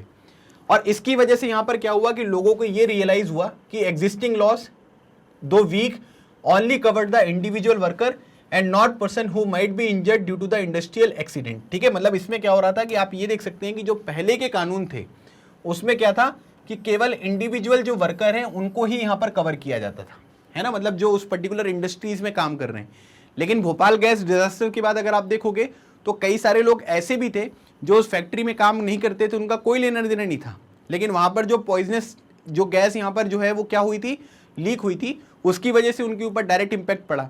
तो यहाँ पर आप यहाँ पर एक बात ये समझ सकते हैं कि कई सारे लोग ऐसे थे, है ना, जो यहाँ पर क्या हुए थे कि इंजर्ड हुए थे, जो यहाँ पर क्या था कि इंडस्ट्रियल एक्सीडेंट का यहाँ पर शिकार हुए। और इसीलिए यहाँ पर क्या है कि मतलब भले पहले कोई लॉ था, ठीक है, वो किसके लिए था, वो इंडिविजुअल वर्कर के लिए था, लेकिन आसपास जो लोग यहाँ पर रह रहे हैं उनको उसमें इंक्लूड नहीं किया गया। In response to this pressure from environmental activist and others in the years following the Bhopal gas tragedy the Indian government introduce new laws on the environment, है ना। मतलब लोगों ने प्रेशर बनाया, लोगों ने बोला कि मतलब इंडस्ट्रीज आप कहीं पर भी इस्टेब्लिश करवा देते हो, उसके आसपास लोग रहते हैं, उनको भी नुकसान यहाँ पर हो सकता है। तो इन सब चीज़ों को ध्यान में रखते हुए सरकार के ऊपर जब प्रेशर बना तो भोपाल गैस डिजास्टर के बाद अगर आप देखोगे तो सरकार ने नए कानून यहाँ पर बनाए और कोशिश करी कि इन चीज़ों का जो इम्प्लीमेंटेशन है वो बड़े स्केल पर किया जा सके। Henceforth, the polluter was to be held accountable for the damage done to the environment। मतलब यहाँ पर क्या है कि अगर इन्वायरमेंट को कोई भी डैमेज यहाँ पर होगा, ठीक है, तब उसके बाद यहाँ पर क्या हुआ कि जिसने पॉल्यूशन किया है उसको क्या किया जाएगा, अकाउंटेबल माना जाएगा। मेरी इंडस्ट्री है, अगर इन्वायरमेंट को कोई नुकसान होता है तो मुझे रिस्पॉन्सिबल मानेंगे, ठीक है, और मुझे उसके अकॉर्डिंग फिर जो है वो सजा होगी। The environment is something that people over generation will share and it could not be destroyed merely for industrial development. मतलब आप ये कह सकते हैं कि केवल अगर आप जो यहाँ पर आपका इंडस्ट्रियल डेवलपमेंट होता है, अलग अलग तरीके की इंडस्ट्रीज हों, अलग अलग तरीके की चीज़ें आपको प्रोवाइड की जाएँ और उसमें अगर आप मान लीजिए कि इस तरीके का जो इन्वायरमेंट है उसको इस तरीके में कन्वर्ट कर दोगे तो आपके आगे आने वाली जो जनरेशन है वो यहाँ पर क्या यूज़ करेंगे, उनको तो पता भी नहीं चलेगा कि पेड़ की जो पत्तियाँ होती थी वो हरी होती थी। अलग अलग तरीके की चीज़ें जो हैं वो यहाँ पर एक्सटिंक्ट होती हुई दिखाई देंगी, विलुप्त होती हुई दिखाई देंगी। तो ये हमारी रिस्पॉन्सिबिलिटी बनती है कि हम लोग क्या करेंगे भाई, जो भी लोग हैं, जो भी कंपनीज वाले होते हैं, वो इन्वायरमेंट को डिस्ट्रॉय ना करें। किसके लिए? इंडस्ट्रियल डेवलपमेंट के लिए, है ना। अगर आप इंडस्ट्रियल डेवलपमेंट के लिए इन्वायरमेंट को डिस्ट्रॉय कर दोगे तो फिर यहाँ पर कोई भी बेनिफिट जो है वो यहाँ पर नहीं होगा। The court also gave a number of judgement upholding the right to a healthy environment as a intrinsic to the fundamental right to life. मतलब आप ये कह सकते हैं कि आर्टिकल 21 जो है ना, right to life and personal liberty, ठीक है, आर्टिकल 21 के तहत मैंने आपको पिछले वाले चैप्टर में बताया था कि सेफ वाटर जो होता है, ड्रिंकिंग वाटर, उसका एक्सेस इसके अंदर एक फंडामेंटल राइट है। इस चैप्टर में मैं आपको ये बता रहा हूँ कि healthy environment, right to a healthy environment, मतलब कि हेल्दी इन्वायरमेंट होना भी जो है वो आपका क्या है कि एक फंडामेंटल राइट आपको देखने को मिलेगा। और आर्टिकल 21 में जो है ये एक फंडामेंटल राइट अलग अलग तरीके के जो जजमेंट्स होते हैं कोर्ट के, उसमें डिफाइन किया जाता है। अब जैसे यहां पर देखोगे, ये केस है Subhash Kumar versus state of Bihar, ठीक है, 1991 का केस है। द सुप्रीम कोर्ट, है ना, मतलब हमारे देश का highest court, held that right to life is a fundamental right under article 21 of the constitution. बहुत ऑब्वियस सी चीजें हम सबको पता है। And in includes the right to the enjoyment of pollution free water and air for full enjoyment of life. मतलब आप ये कह सकते हैं कि enjoyment of pollution free water and air for full enjoyment of life. मतलब कि Subhash Kumar versus state of Bihar 1991 के केस में बोल दिया है कि राइट टू लाइफ का मतलब ये नहीं कि बस एक लाइफ होना, आप सांस ले रहे हो बस हो गया। यहां पर क्या है कि आप इंजॉयमेंट किसका करो? Pollution free water and pollution free air. और तभी सही मामले में यहां पर क्या है कि आप अपना जीवन जो है वो यहां पर जी पा रहे हो।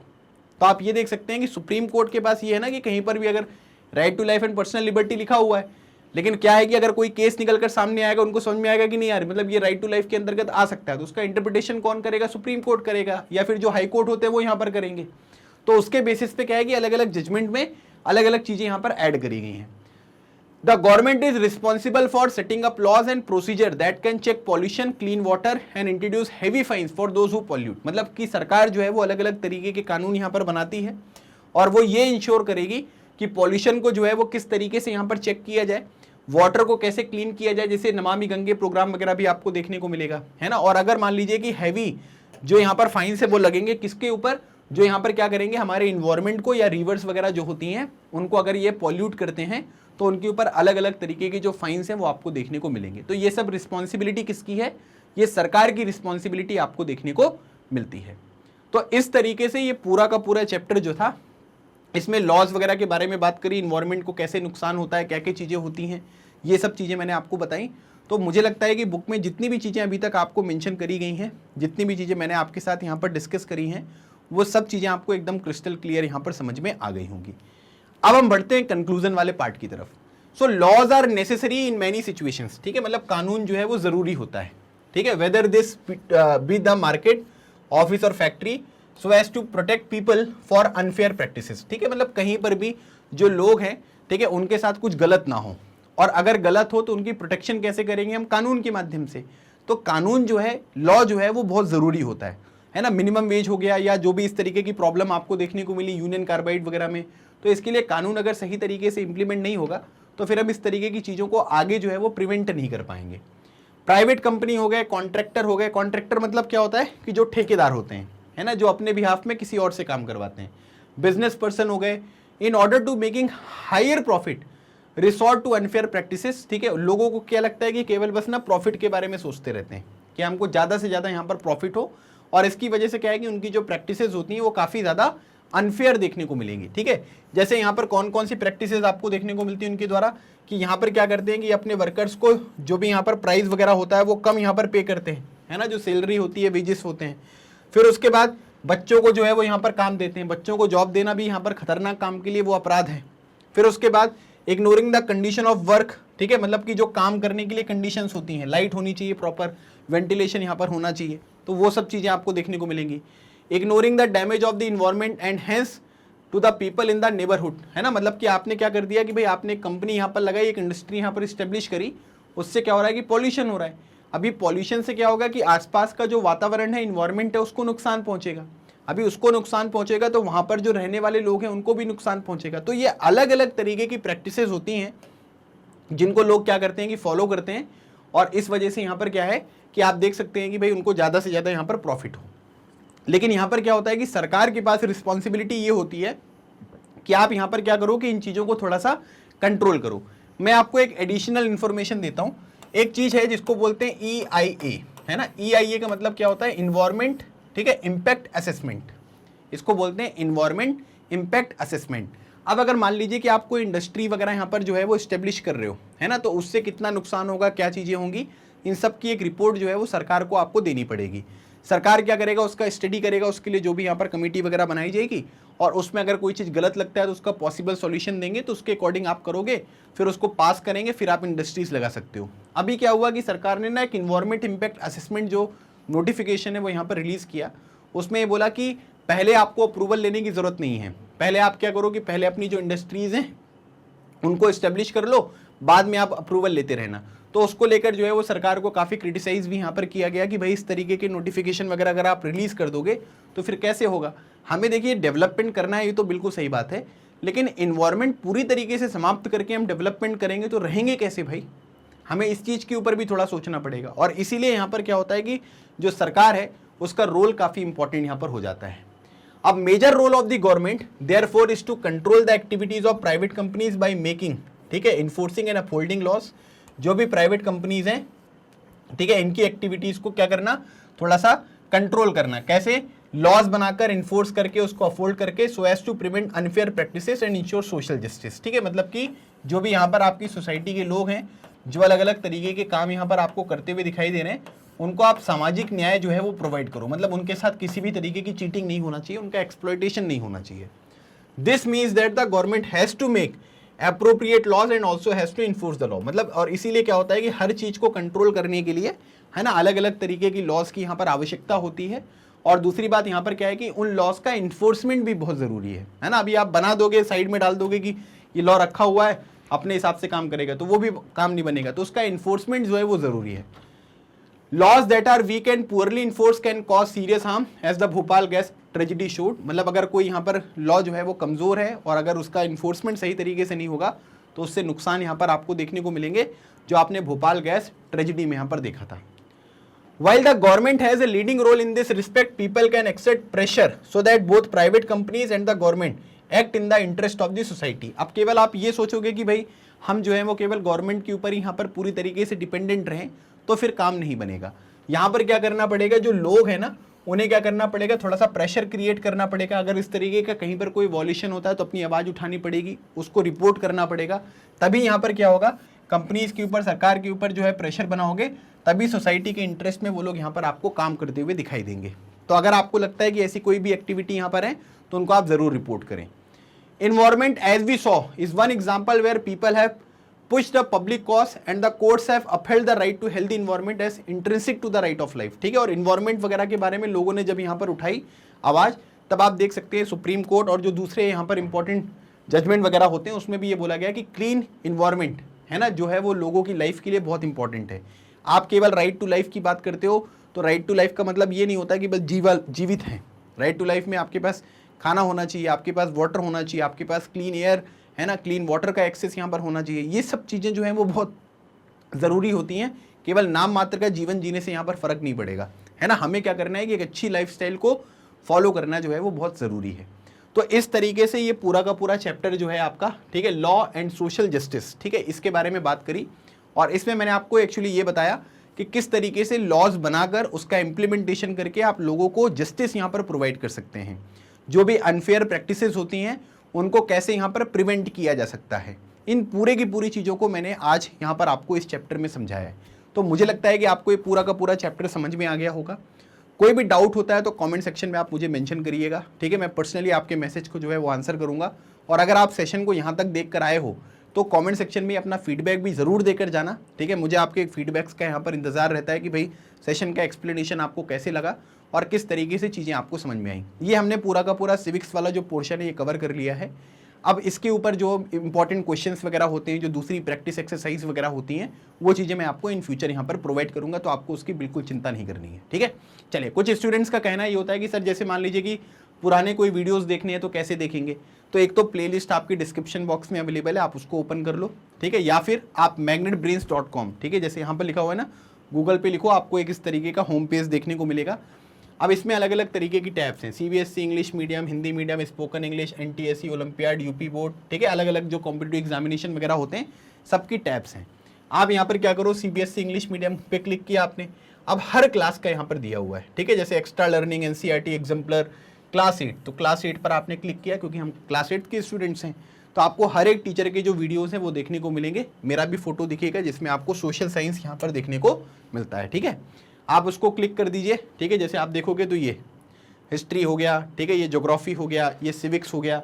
तो आप यहाँ पर क्या करना है कि किसी को भी एक जो भी आपको पढ़ना है उसको आप ओपन कर लीजिएगा। ओपन करोगे तो फिर आपको इस तरीके से, जैसे ये सिविक्स आपने ओपन किया तो सारे चैप्टर जो है वो मिल गए। अब इसको ओपन कर लीजिए, आप ओपन करोगे तो जो भी वीडियो आपको देखना है उसका पूरा सॉल्यूशन आपका वीडियो यहाँ पर अवेलेबल रहेगा। तो इस तरीके से आप यहाँ पर क्या कर सकते हैं कि जो भी वीडियोज़ होते हैं उनको आप यहाँ पर देख सकते हो, ठीक है। और कोई भी डाउट होता है तो आप मुझे कमेंट सेक्शन में भी बता सकते हैं, कोई इशू नहीं है। बाकी मैग्नेट ब्रेन्स पर केजी से लेकर क्लास 12 तक की जो भी क्लासेस होती हैं, टेस्ट होते हैं, सब कुछ आपको 100% फ्री प्रोवाइड किया जाता है, कंप्लीट सिलेबस आपको पढ़ाया जाता है, ठीक है। तो आप खुद भी यहाँ से प्रिपेयर करें, अपने दोस्तों को भी लेकर आओ ताकि वो लोग भी अच्छी तरीके से एक बेस्ट कंटेंट के साथ अपनी प्रिपरेशन को आगे बढ़ा पाएँ, ठीक है। अगर आपको सेशन अच्छा लगा है तो सेशन को लाइक करें, अपना फीडबैक भी कमेंट सेक्शन में ज़रूर लिखें, चैनल को सब्सक्राइब करें, वीडियो को ज़्यादा से ज़्यादा लोगों के साथ अलग अलग ग्रुप्स में भी यहाँ पर शेयर करो ताकि इस तरीके के सेशन के तहत आप अपने सोशल साइंस की और दूसरे सब्जेक्ट की प्रिपरेशन को काफ़ी अच्छी तरीके से कंप्लीट कर सकें। अगले सेशन में एक नए चैप्टर के साथ मिलूंगा, तब तक keep smiling and keep preparing, लगे रहो एग्जाम क्लियर करो। थैंक यू सो मच, जय हिंद।